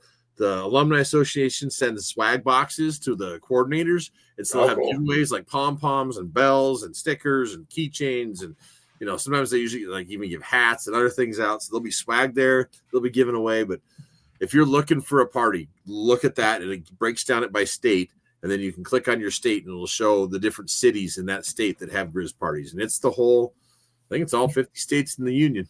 That's awesome. Party. So that's awesome. Definitely go support it and wear your colors, man. Absolutely, man. It's gonna be a good one. Oh, all right, we picking this. We're picking the Big Sky first, right? Yeah, we got to pick the Big Sky first, and then I haven't put it in verses yet. Oh, so we'll do that kind of live on the air here. Oh, look at this. We'll do. You're teasing it. Teasing it. All right. Hey, what's the breakdown of where we're at this year? So I didn't do the last week's or the week before's in my little spreadsheet. So okay. So once the season's over, we'll do that, and then not to get ahead of ourselves, but next week's pod, I'm going to record from Spokane, but I'm going to bring my computer so I don't have the audio issues. But my plan is to, once the bracket comes out on Sunday, so we'll record after the bracket comes out. Yeah. So we can talk about that.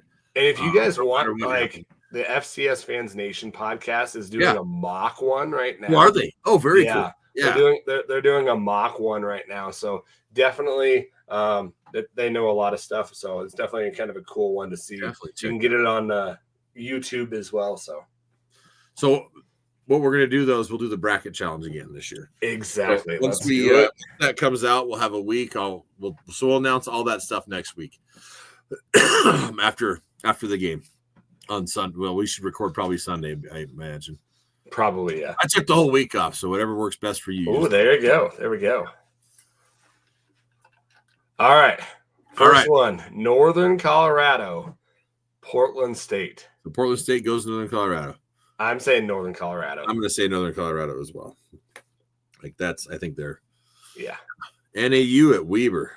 I think NAU because NAU, I don't know where they're at. I'm going to say NAU as well. Weber lost their coach, and nope, they went there. I didn't want that. I think NAU's got to win this one, right? They have to win to have a chance. Okay, I'm gonna look up the standings to see where people are because I think I want to see that they're like 7-4 right now. Sorry, I'm taking some time here. NAU is 7-4. Yep. So they need to win just to have an outside chance to get an at-large bid, possibly. Exactly. If you're 7-5 this year, you're not getting in. If you're 8-4, you'll be on the bubble. You'll be on the bubble. So to be a bubble team, possible bubble team, they need to do that. Yep. And then you got the Causeway Classic. Possible last time the Causeway Classic gets played for a while. Exactly, because Sac State doesn't have a conference.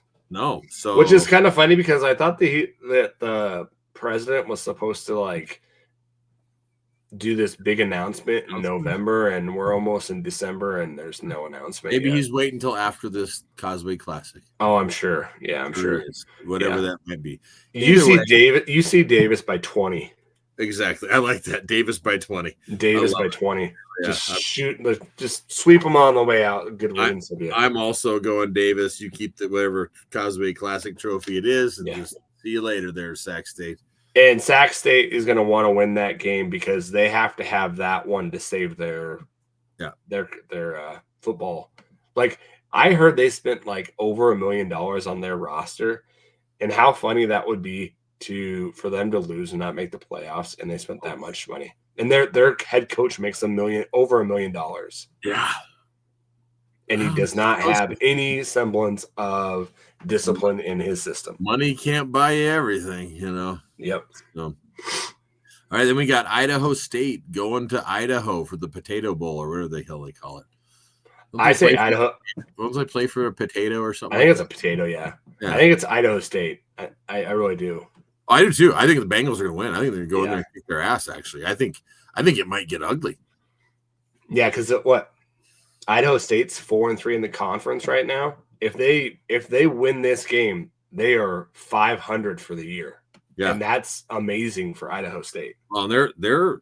I mean, I think old Hawkins, Cody's got them on the right track. Like I think he's a good coach. And I think they're gonna be good next year, Idaho State. I think so too.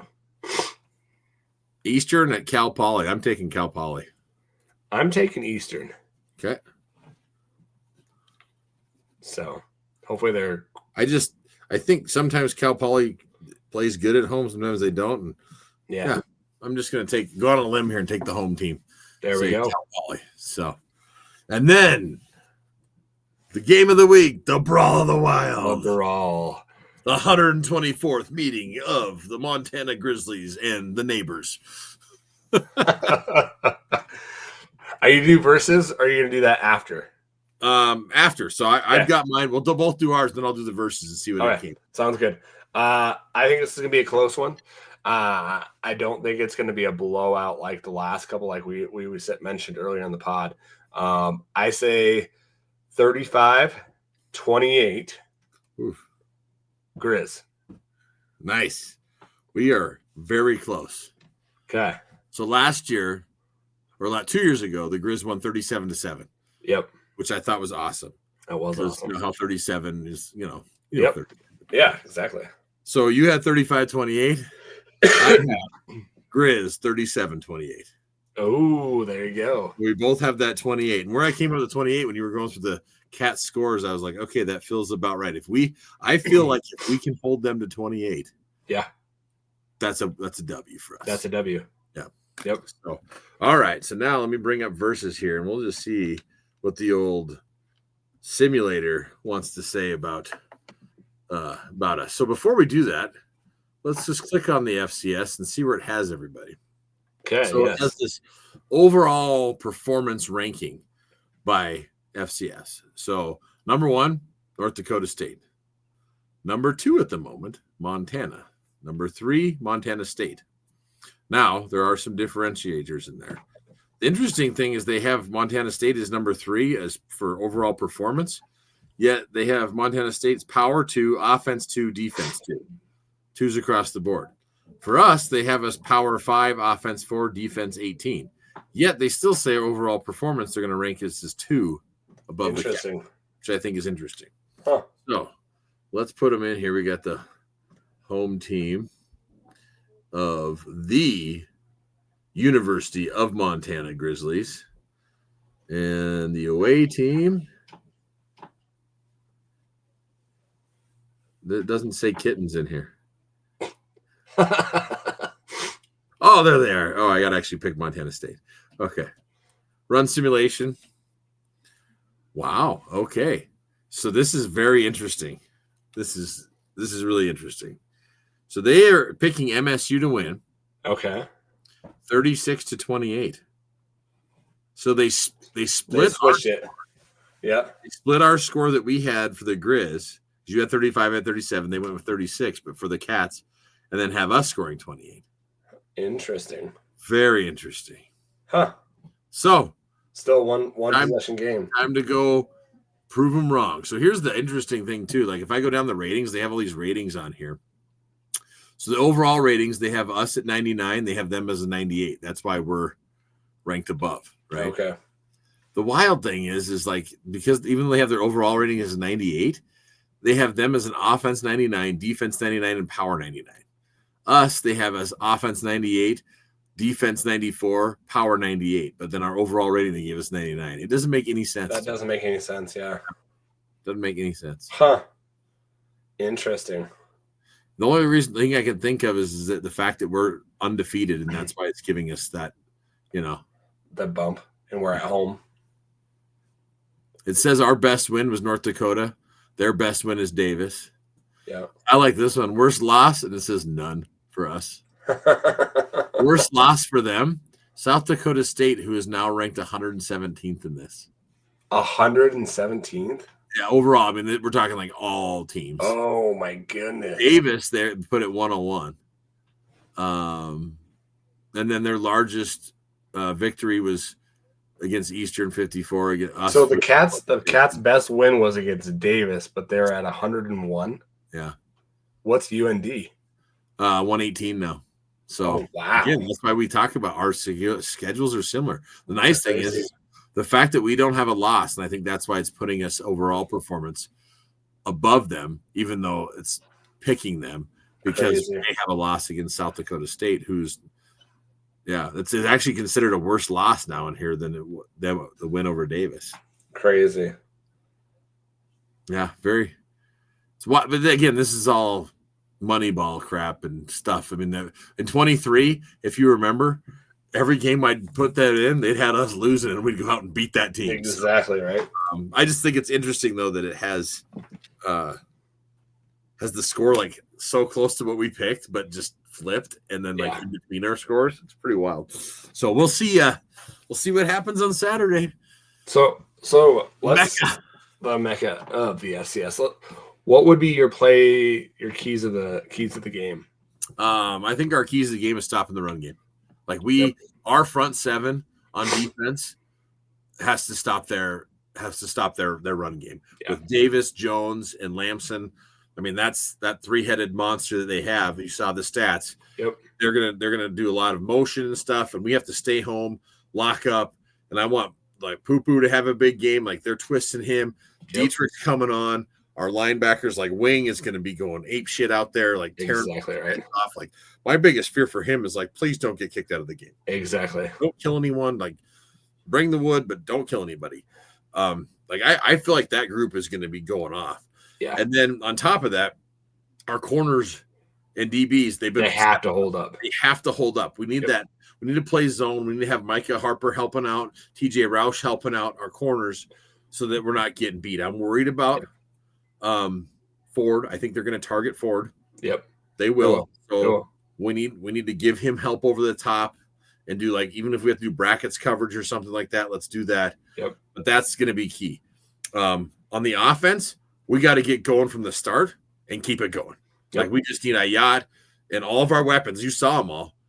Just go. Like don't hold off. Like this is going to be a game where we're going to just keep putting points on the board and keep scoring, and we just score fast and at will and all the time.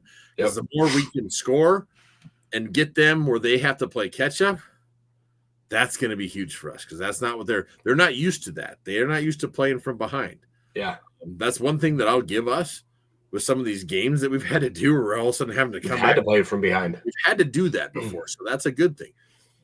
They haven't had to do that very much because they're just blowing these shitty teams out. Like that's what they're doing. The only game they had to do that, if they faced any adversity. I'm not counting Oregon because that's a different level. I'm counting the South Dakota. They had to face adversity and they lost. So we need to do the same thing to them in the confines of Washington Grizzly Stadium. Adam, what do you think? I totally agree with you on the stopping the run. We've got to make them pass the ball, and then when they pass the ball, we cannot let them do the big plays. We cannot let them taco us down the field and let them do that. I think that our line has to hold up on both sides. The offensive line, they've got to have their best game because they're going to be challenged in this game. I forgot to say that. I agree. That defensive line that they have in linebackers, they're going to take our whole offensive line. Yeah, and so we've got to run. They're gonna either look at Wortham or they're gonna do Gilman, right? And so we've got to have our best offensive strategy to get them involved without just running up the middle. We're not going to beat this team by running up the middle. No, we need to get creative, and I think the way to beat them is in the passing game. Like exactly. And look, Ayat is on pace to be in Dickey's stuff for passing. It's like, and look at the receivers we have. Like that's why I think that we got to open it up out there. Now we can't abandon the run game. No. The passing game will actually help you run the ball because all of a sudden they're like, oh my God, we got to stop them in the pass. And that'll open up the run. I think, and what they also should do is for punt returns, have one less blocker and put Wortham and Deck back there. That would be cool. Hey, that would be interesting. And do the same thing with kick returns too. Put Wortham and Deck out there. Yeah. Well, I think they got Rocker. They got Rocker and Wortham back there right now. Yeah. Yeah, I agree. I wouldn't mind seeing Deck back there. Yeah. This is one of those games that, the other thing we got to watch out for, and I hope Bobby's ready for it. I'm glad Robbie did it to him. Onside kick. Robbie was, the onside was like, hey, Dad, wake up. You're playing the Cats next week, and they could kick an onside on you or some stupid shit. I don't think they'd be able to do it, though, because their kicker's not that great. No, but what I'm saying is just be ready for stuff or something. Yeah, it's and I always like the last couple, right? We've always had something to start the game where it was some type of trick play or something that we have never ran. I know, right? That was huge. Yeah. Down the field. Oh, set the tone early. We got to set the tone early. Exactly. If we can score first and set the tone early, that makes all the difference in the world. Get ahead of them. Stay ahead. And we have to win on first down. Exactly. It was such a difference this last week when we were winning on first down against Portland State. If we can get it, just it's we constantly repeat ourselves, and you hear it on like other sports shows and things like that. It's like, but it's true. It's truth. It's like if you can get second and short, third and short, it's just so much easier to convert. Yep. And open up your offensive playbook and get down the field and make things happen. And the same thing on defense, right? Mm-hmm. We can't let them get on first down 4 or 5 yards on the run. When we have them at 3rd and 12, let them convert. Like that is exactly. When we're third in anything, we got to get off the damn field. Yep. Don't make mistakes and get off the field. Make Lamson feel pressured, right? Make him feel like he's never felt before. Here's what I'd like to see. They have to put Vegan in because Lamson can't be in. Oh man. Like they're like, oh my gosh, like he's just like he's never. So Lamson's coming from Stanford and he thinks he knows big games and stuff because he was at Stanford. Yeah. We need to let him know who the Montana Grizzlies are. Exactly. What this game is about and what real Montana football is about. Because he hasn't played in it. And pound him into the ground. Yep. I'd say the dirt, but we don't play on dirt anymore. So you just pound them into turf. Those little ground up tires and make him not want to play anymore. We got to take the football out of these guys. Like exactly. Shit out of them, take the football out of them, and just own them. That's exactly. Let's do this. Feed the children. Feed the children. Oh man, should we get to some questions, man? Oh yeah, Jesus, I suppose we're getting fired up with questions too. Sorry. Feed the children. Oh, all right. Did you put it on eGriz, or are we just going? I usually have my phone for Twitter, and then I don't have it saved on my.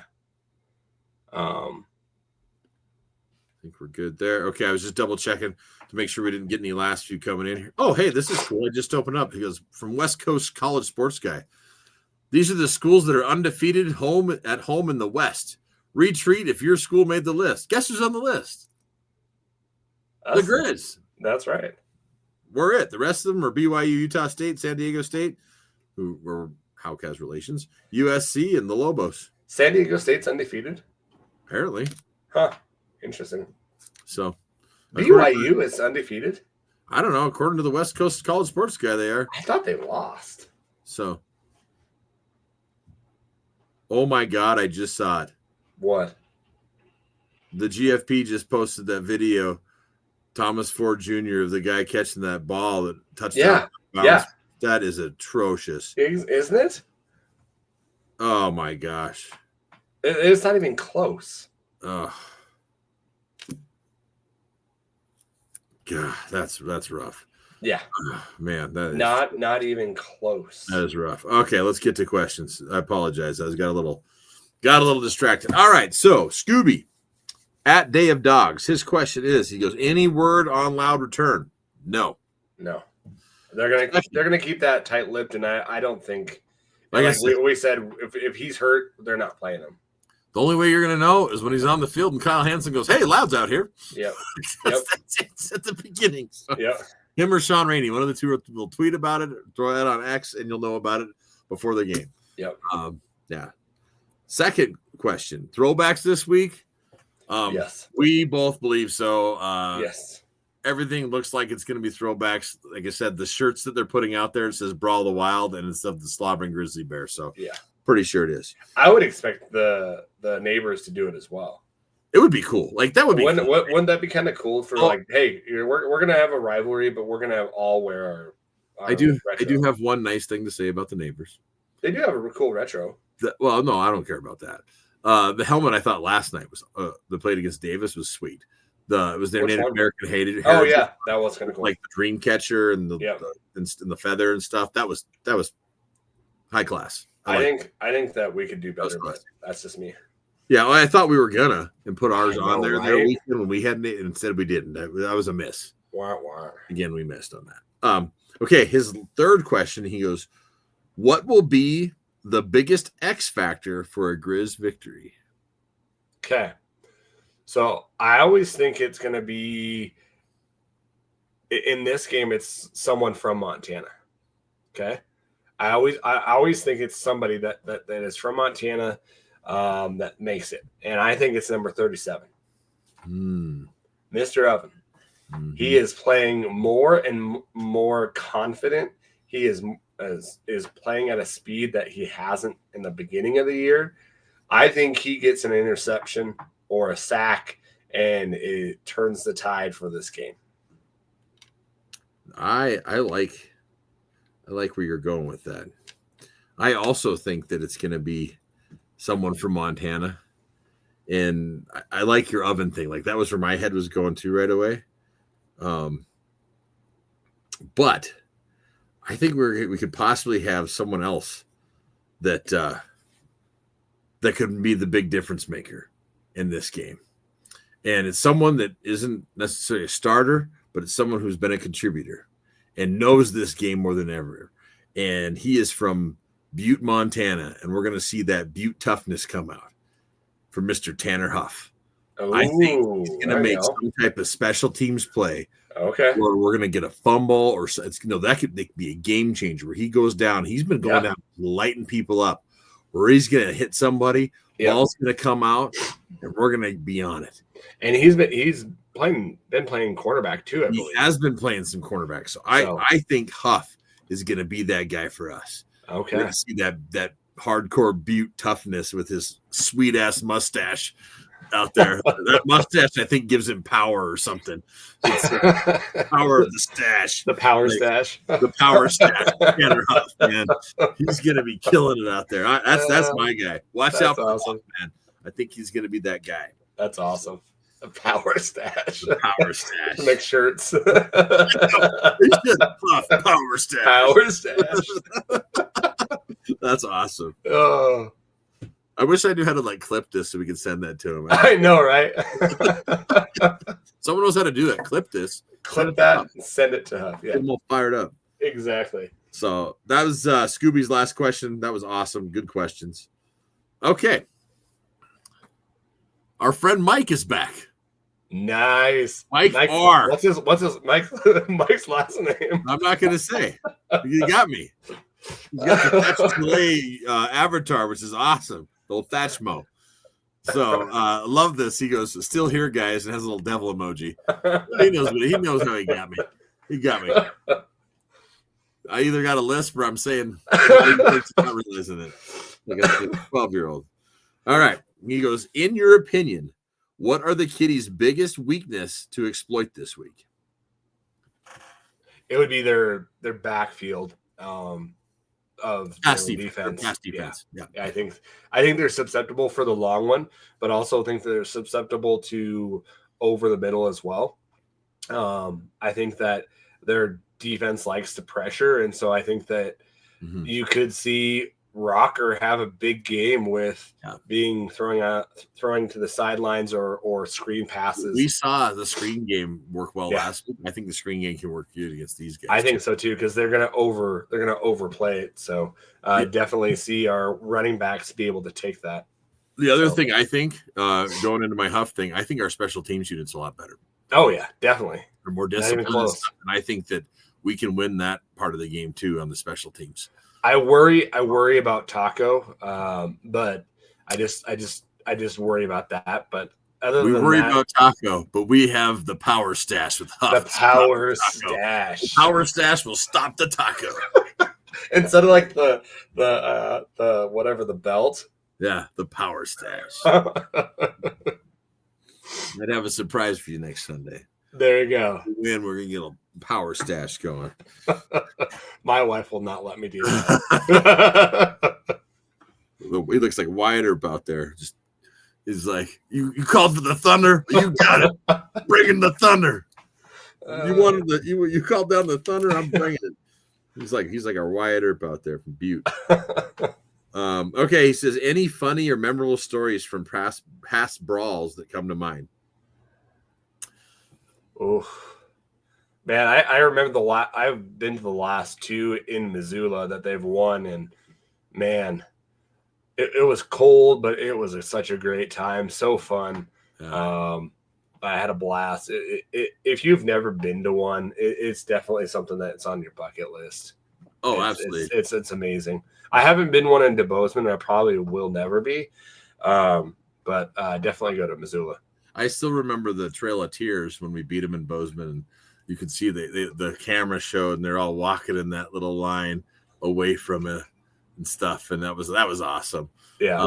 And then like I remember during the streak, like playing and stuff, like they were just defeated. Like just, And now I was there up in the booth at the time when we ended the streak, and that sucked. That was miserable. That wasn't fun at all. That just I wanted to throw up. I sat in my truck out after the game, after getting out of the booth and stuff.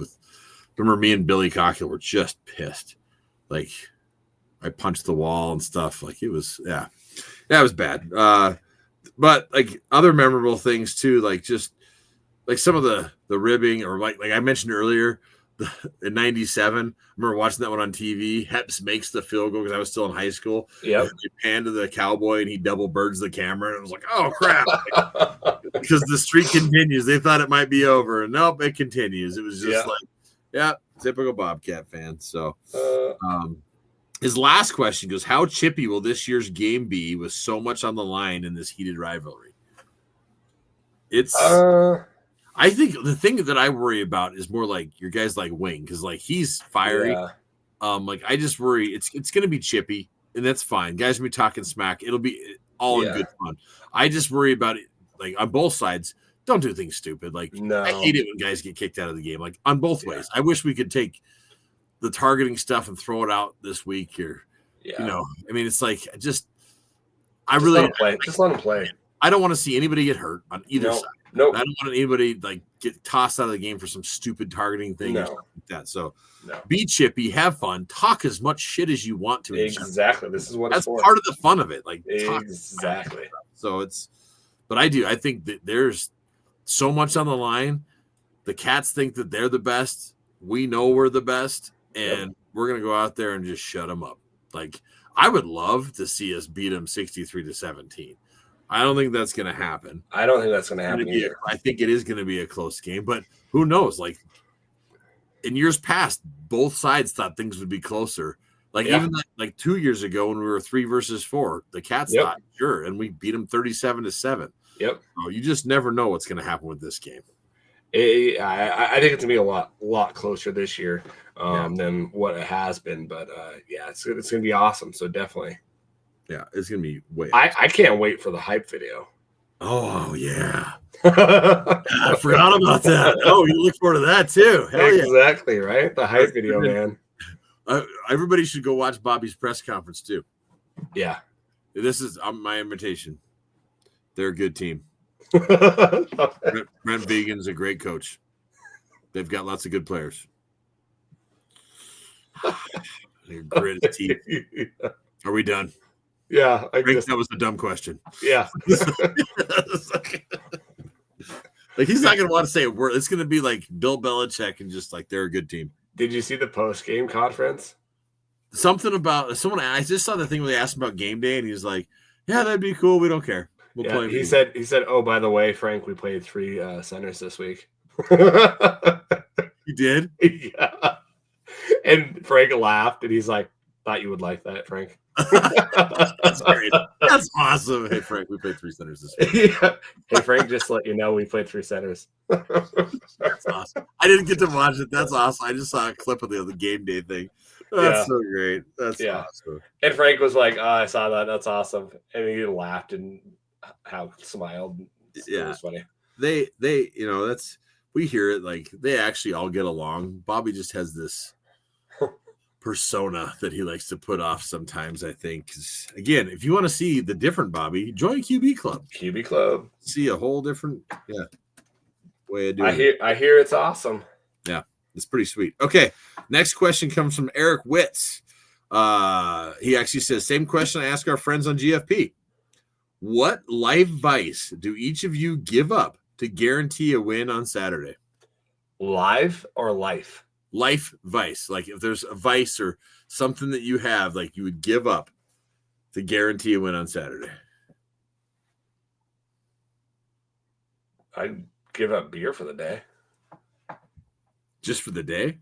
Well, like, are you meaning he said for the day, right? No, he says, what life vice do you give up? Oh, like I think period to guarantee a win on Saturday. Like, I don't know. Okay. Yeah, well, I mean, beer for the day, I think that'd be easy. I think I could even say beer for the next year. Yeah. I could give up drinking for the next year period. Yeah. Top, soda, whatever. I don't have a lot of vices, though. Like I don't really. I used to. Like, I remember, like, you know, it's like there's other things, but it's like. Yeah, I don't know. I really don't. Yeah, I'm saying here. You know what? I do this. Like, I do like chocolate. Like that's what I'm trying to do without it. I'm more salty. Yeah, see, I love like my wife buys Oreos. We have some now, and I have a hard time walking.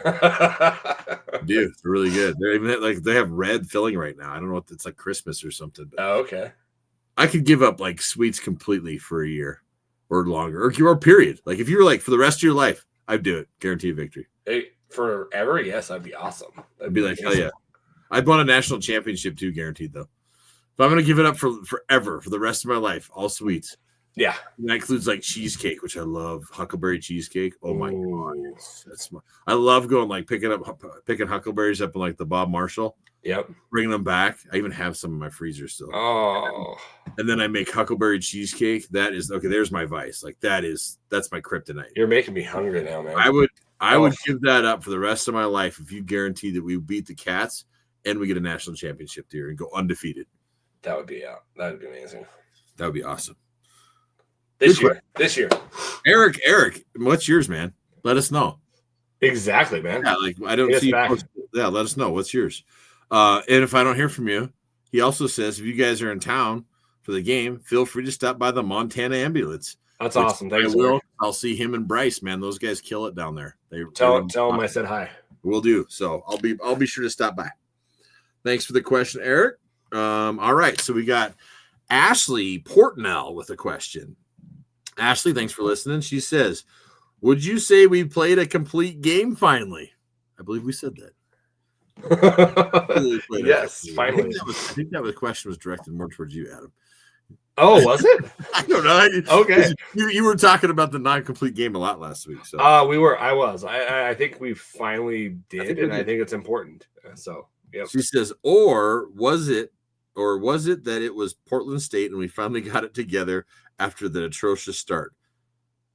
I don't think so. I think Portland State tried their best. I don't think it's like, Portland's been one of those teams that just has come up the wrong side of it all this year. Yeah.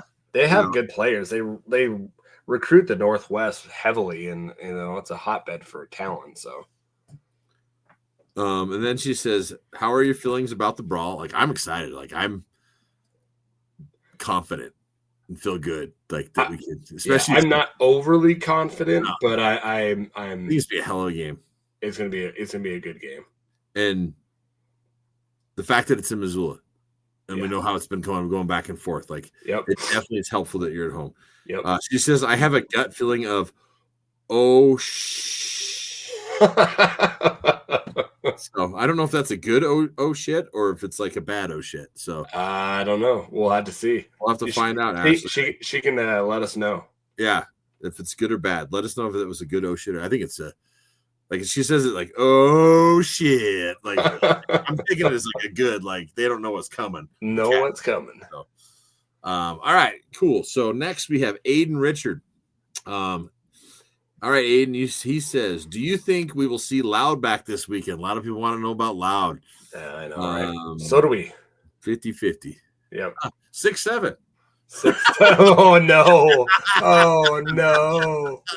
Oh, don't do it. You know what? I have my students do 67 push-ups if they do that in my classroom. Oh, hey. I'm like, no.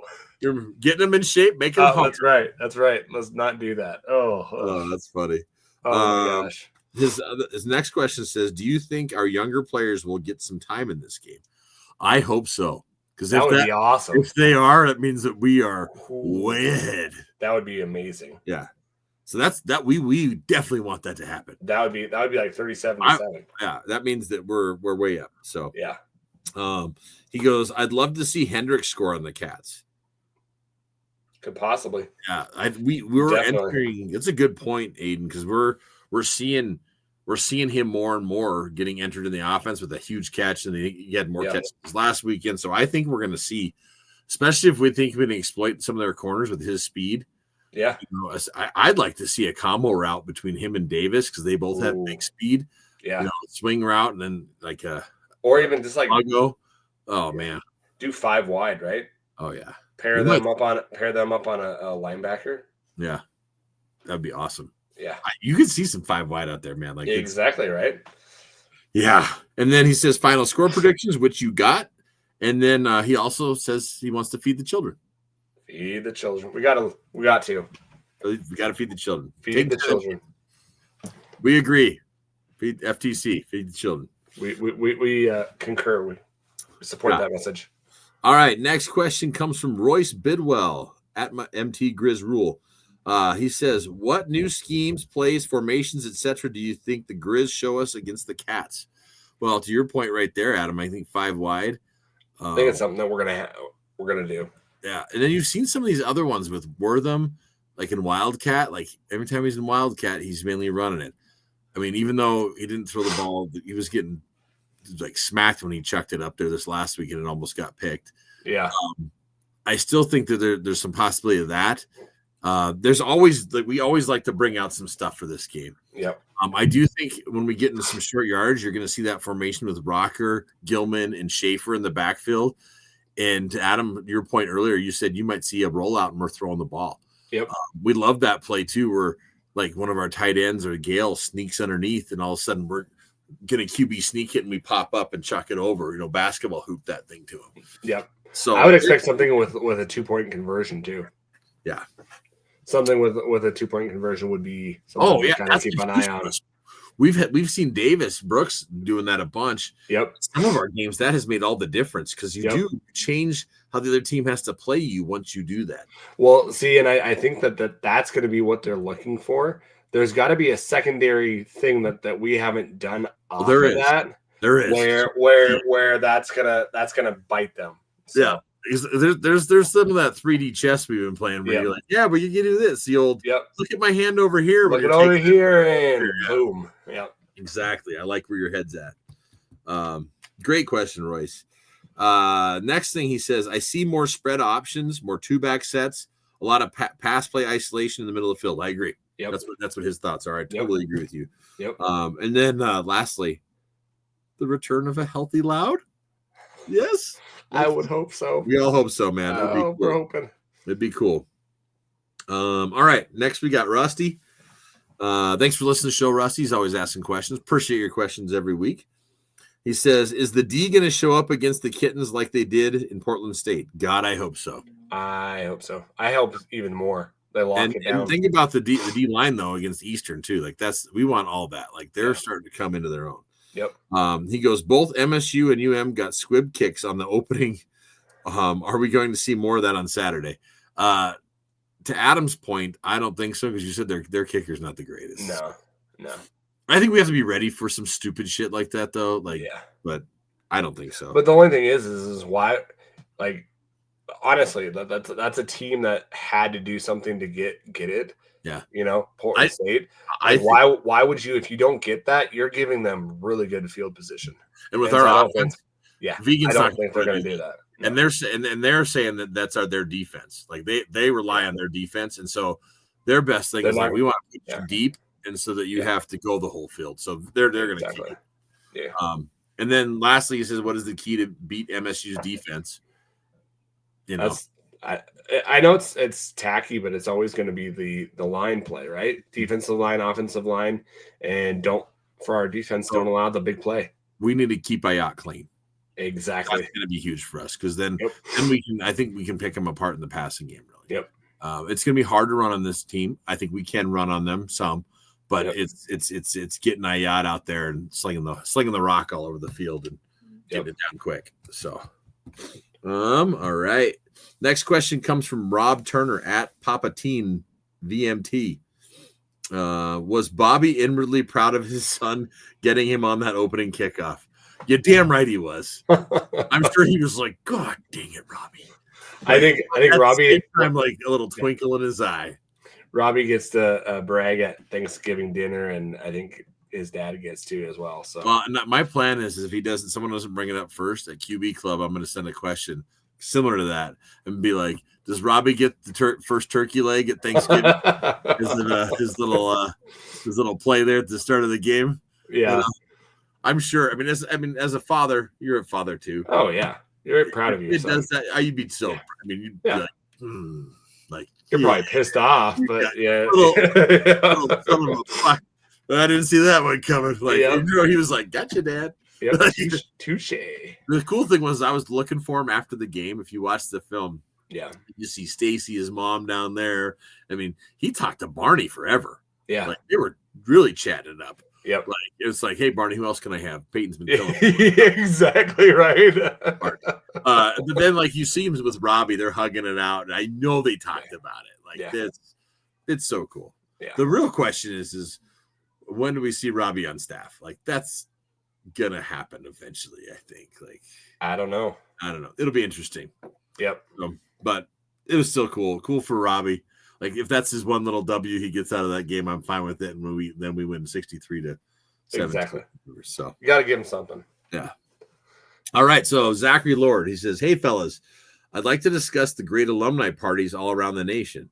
We're planning on going to one near Cincinnati this year, but have been to Griz Cat parties in Massachusetts, Utah, Seattle, and Fairbanks, Alaska. Oh, that's so lucky to have such a great rivalry, man. That's cool. For years, I hosted it, like here in Rapid City. I think I did it for 10 or 11 years. Hosted and like just to piss off our Cat fans, the alumni coordinator there, I would buy a bunch of Griz gear and give it away as I would give it at time. They would just have the stuff that like the alumni association gives you, which is okay. It's just like it's little stuff. Yeah. But I'd have like license plate holders, blankets, cups, hats, shirts, and that as Griz fans came in, I'd give them raffle tickets. We'd have so much, some people would win twice. And the Cat fans and I'll sit there like, we don't have any prizes. I'm like, nope, Griz fans only. Like, because we buy it ourselves, but I wanted to one up them and make it just like make it that much better. Anytime you can one up a Cat fan, you do. And our coordinators, I mean, it takes a lot to get all that stuff together, and you don't get paid for it, but it's because we have such good Griz fans out there that want to make sure that we're having a good experience and promoting the university and all that stuff. And it's so cool that, again, nationwide, go to the alumni site. That's and awesome. I'll be tweeting it out this week too, like the page, and like you'll see it on Facebook, Instagram, anywhere you go. But if you don't have any of that stuff, because we don't have like our buddy Adam Fowl, who got his number, we're gonna try to hook up at the game this weekend. He'll be up there. That's awesome. With his friends from his cousins from Clemson, where he bought the season ticket. Oh yeah, the game, so I'm gonna try to hook up with him. But if you don't have any of the social media, get on the internet and just go to the university alumni page, and it's like front and center. Click here to see the different watch parties, and you can see where they're at, and it gives the location, the phone number, like all the details and stuff of the different locations. That's awesome. Yeah. Second question, follow-up question from Zachary. Also, while the rivalry in Montana sometimes gets overheated, my wife and I have had a great time with Griz and Cat fans outside of Montana over the years. We're all Montanans. This friendly, intense competition is something special that few others in the country get to enjoy. Oh, yeah. It's true. For the most part, you run into the Cat fans. A lot of them I run into. We rib each other a little bit, but a lot of times we sit there and talk about FCS football, and they know FCS football. Like, you don't get that from other fan bases and stuff like that. No. The only thing close to that is I because of where I live, I run into actually a lot of Bison fans, surprisingly, down here in South Dakota. And they know their football too. And it's actually kind of enjoyable to talk football. I think as far as college goes, though, the closest thing to this rival is probably the Iron Bowl between Bama and Clemson and Auburn. Yeah, I'd probably say Michigan, Ohio State. Okay, I can see that one too. Like that's like in my family, that's a huge one. My dad's a Michigan fan, and my brother is too. And so Michigan State's big, but I have a sister-in-law that's an Ohio State fan. So I think it's up there with the Iron Bowl. Like just the intensity and like I mean you're either one or the other. Like it's those rivalries. There's not too many rivalries in the West that compare to it. No, I mean, the Civil War? They don't even play Civil War, the Apple Cup. Now it's all those are gone, basically. Those are all gone. You think about the rivalries in the West. Yeah, this is one of the last ones that's been around for the 124th playing of it. It's huge. It's huge. You think about it too. So I was watching a new show called The West with Kevin Costner. Yep, and it talks about just like how young like the states of Montana are and things like that. And like our state is still one of the least populated. Like. And we don't have pro sports. This is it. And it's you're one or the other. It's like even and it's fun over the years because of being out, like how many other fans you get and they introduce them to this rivalry, and all of a sudden they become, I have a good friend Matt who's a big Buckeye fan actually, but his FCS school is Montana now. Like he's all in on Montana, like, and even bought some gear and stuff and wears it at times. That's awesome. And like if he sees Cat fans, he gives them some ribbon. It's so so it's just such a fun, cool rivalry. And like this week is so much fun. Yeah. One of my good buddies from high school who actually punted for the Cats, his name's Chris Malone. It hasn't started yet, but it's about to start coming where we start sending each other texts and stuff and little memes and things like that. And it's just, both of us love college football so much. And it's just fun to push back and forth. Like, even though he's a Cat fan, he's still one of my best friends ever. And like, I would do anything for the guy or any of his kids and family, but it's fun to do that. Go back and forth. Well, and it's like, if you didn't have that, it wouldn't be as fun. Yeah, it wouldn't. And like, I have buddies that play, like the Rollins family, friends with all of them. And they've had many people playing them. We always joke, Josh and I joke, like, he's like, yeah, you're my favorite Griz. And I'm like, yeah, you're my favorite Bobcat, but this week, I don't like you. Yeah, I'm like you. It's talk to me next week. The week of the year. Like, we're friends. But not this week, yeah, you can just screw up. Yep. It's awesome.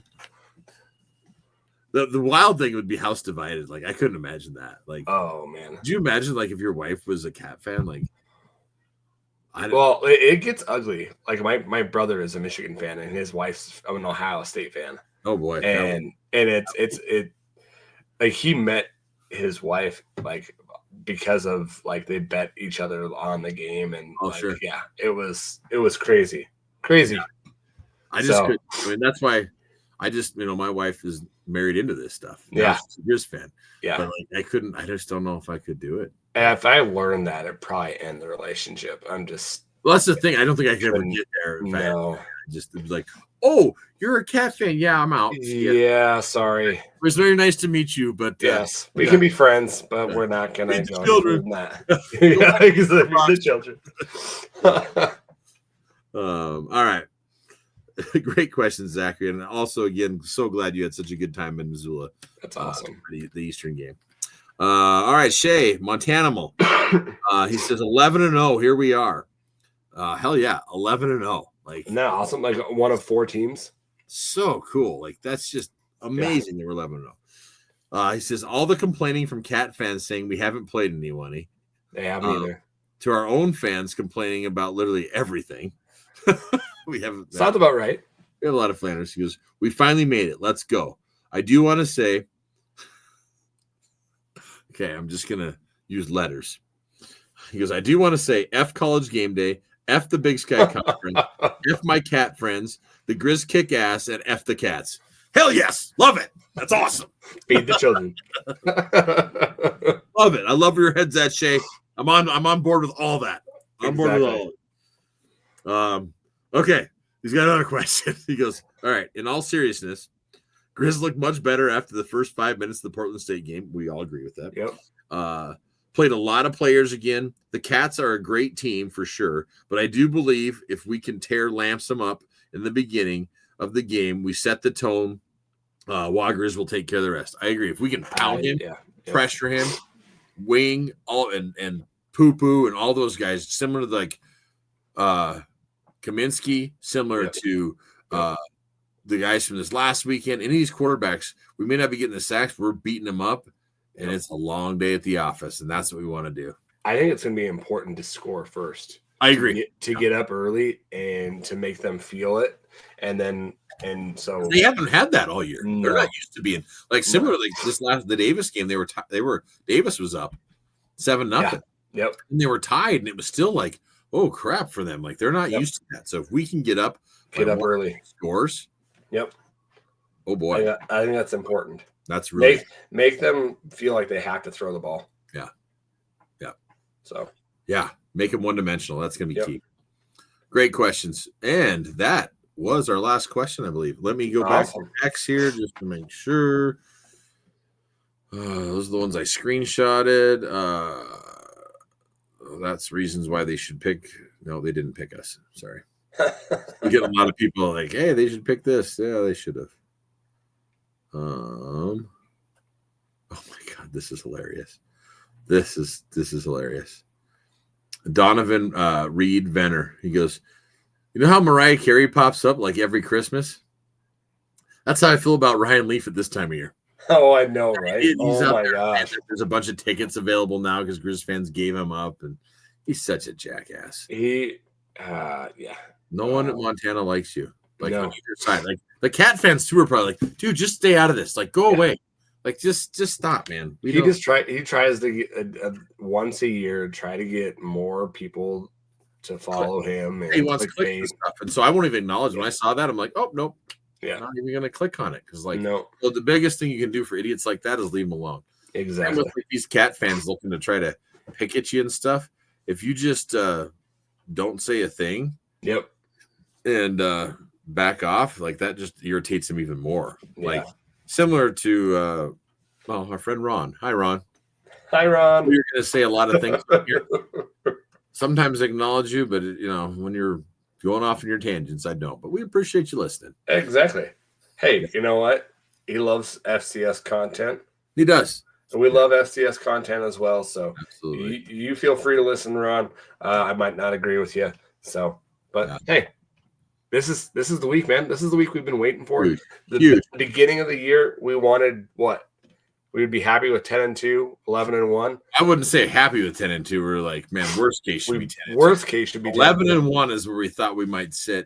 At, which I think we're going 12-0. 11-0 right now. One of the 4 teams to ever do that. Mm-hmm. I want this team to be home throughout the playoffs, and that's what we got to do. We got 1 week to do that. We set all these goals, and we have this weekend where we can accomplish a ton of them. I mean, three right off the bat. Top seed in the playoffs, home field advantage. Big Sky Conference Championship, undefeated in the regular season. 3 goals right there. Beat the Cats too. That kind of all that ties together. Bring the trophy back home. Exactly. We got the Stein in there. Let's bring the old Divide trophy in there too. That heavy bastard. Man. That's heavy as hell. So man, I'm pumped. Like I can't wait. Like the other thing I wanted to shout out there too. If you do have a tailgate or you want to meet up, like I know Tad Brennan, he mentioned he wanted to meet up. Like I said, I'm gonna probably roll by Brian's tailgate first, and then the Griz walk and GSA. We'll be wandering around. I hope to run into people. If you see me, say hi. Let me know if you like the pod. If you hate the pod, you better eat before you go to these tailgates, buddy. I'm gonna eat a bunch of in the morning. But then, if you want to find out if I really have a lisp or not, come by in person, see if they have one. That's awesome. You can meet my daughter; she'll be there. Who does all the artwork for us? Exactly. Leighlou does amazing. It's gonna be so much fun, man. I wish you were coming. I know, right? It's like, talking about it, I'm just like, oh. But I'll be there in spirit. Make sure everyone says I say hello. I'll be there in spirit, cheering hard from home, and hopefully we get up there for a playoff game. That'd be awesome. Well, that's the other thing is like we got some playoff games coming. Like you and I might shoot up just together or something like that. There we go. Way up. We'll figure something out. But it's exciting times for sure. Yeah. God, it's gonna be. Like the good thing is for all the fans, you got us, you got Lackeys, you got GFP, you got lots of pods to listen to, you got Inside the Den, and then on top of that, you get, if you're a QB club member, you get that one tomorrow, and then you get the coaches show on Wednesday. So there's a lot of content leading up to it, and then the beer and wine festivals Friday night. And then all culminates to the Griz game culmination, or what the hell am I trying to say? Accumulation to the Griz game. It's gonna be awesome. No matter what, it's gonna be awesome. So much fun. I'm excited. I'm super pumped. We're gonna do all this stuff when we get into town, just like you're supposed to. Exactly, man. It's gonna be good. I'm probably gonna have to go hit Planet Fitness up in the morning and go work out because I'm fired up. I think I'm actually on Sunday. I think I'm gonna go fishing. I think I'm gonna run Blackfoot and go try to catch some trout on Sunday morning after we win. That'll be a nice victory celebration. Little calm down. Yeah. One thing I forgot to look at was I've been looking at the weather. It's been changing constantly from Missouri. Really? I'm gonna check it again right now. So right now, holy cow! All right. So here's the weather. High of 43, low of 34, 50% chance of rain on Saturday. Ooh. The wild thing is, though, Wednesday, Thursday, Friday, it's all sunny or mostly sunny in the 40s. So I'm hoping that might push a little bit. If not, it might be one of them sloppy games where there's rain and rain to snow. Who knows? It's showing rain right now. Wow. Yeah. And the rain is supposed to start at noon, according to this. Wow. Yeah. We'll see. Oh, yeah. Okay. Now listen. Okay. So now I'll look at it says 50% all day, but at noon, from noon to 6, it's only 20% chance. So it might just be. So it might miss you. It might just be like a little sprinkles here and there and stuff. So I don't know. Again, this time of year, the weather is so up. Jekyll and Hyde, it's all over the damn place. Yep. So who knows? We'll see. Just keep watching it and just be prepared, people. Exactly.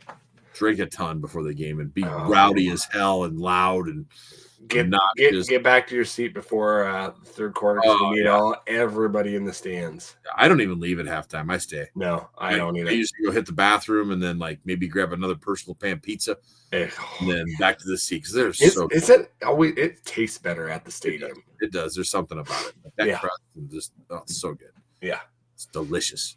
Exactly. Well, guys, as always, remember to rate, review, and subscribe to the podcast. We appreciate you guys. We do this for you guys. We love talking sports with you and Griz Sports, and we talk all the time that we can't believe people listen to us, or you actually even see our faces on YouTube, which is craziness too. Hi to Luke's mom and dad, by the way. I know they listen on YouTube. So absolutely. So definitely shout out to them, but yeah, as always, guys, we appreciate you. Be safe out there. And as always, just go Griz. Hell yeah. Go Griz and feed the children. Feed the children.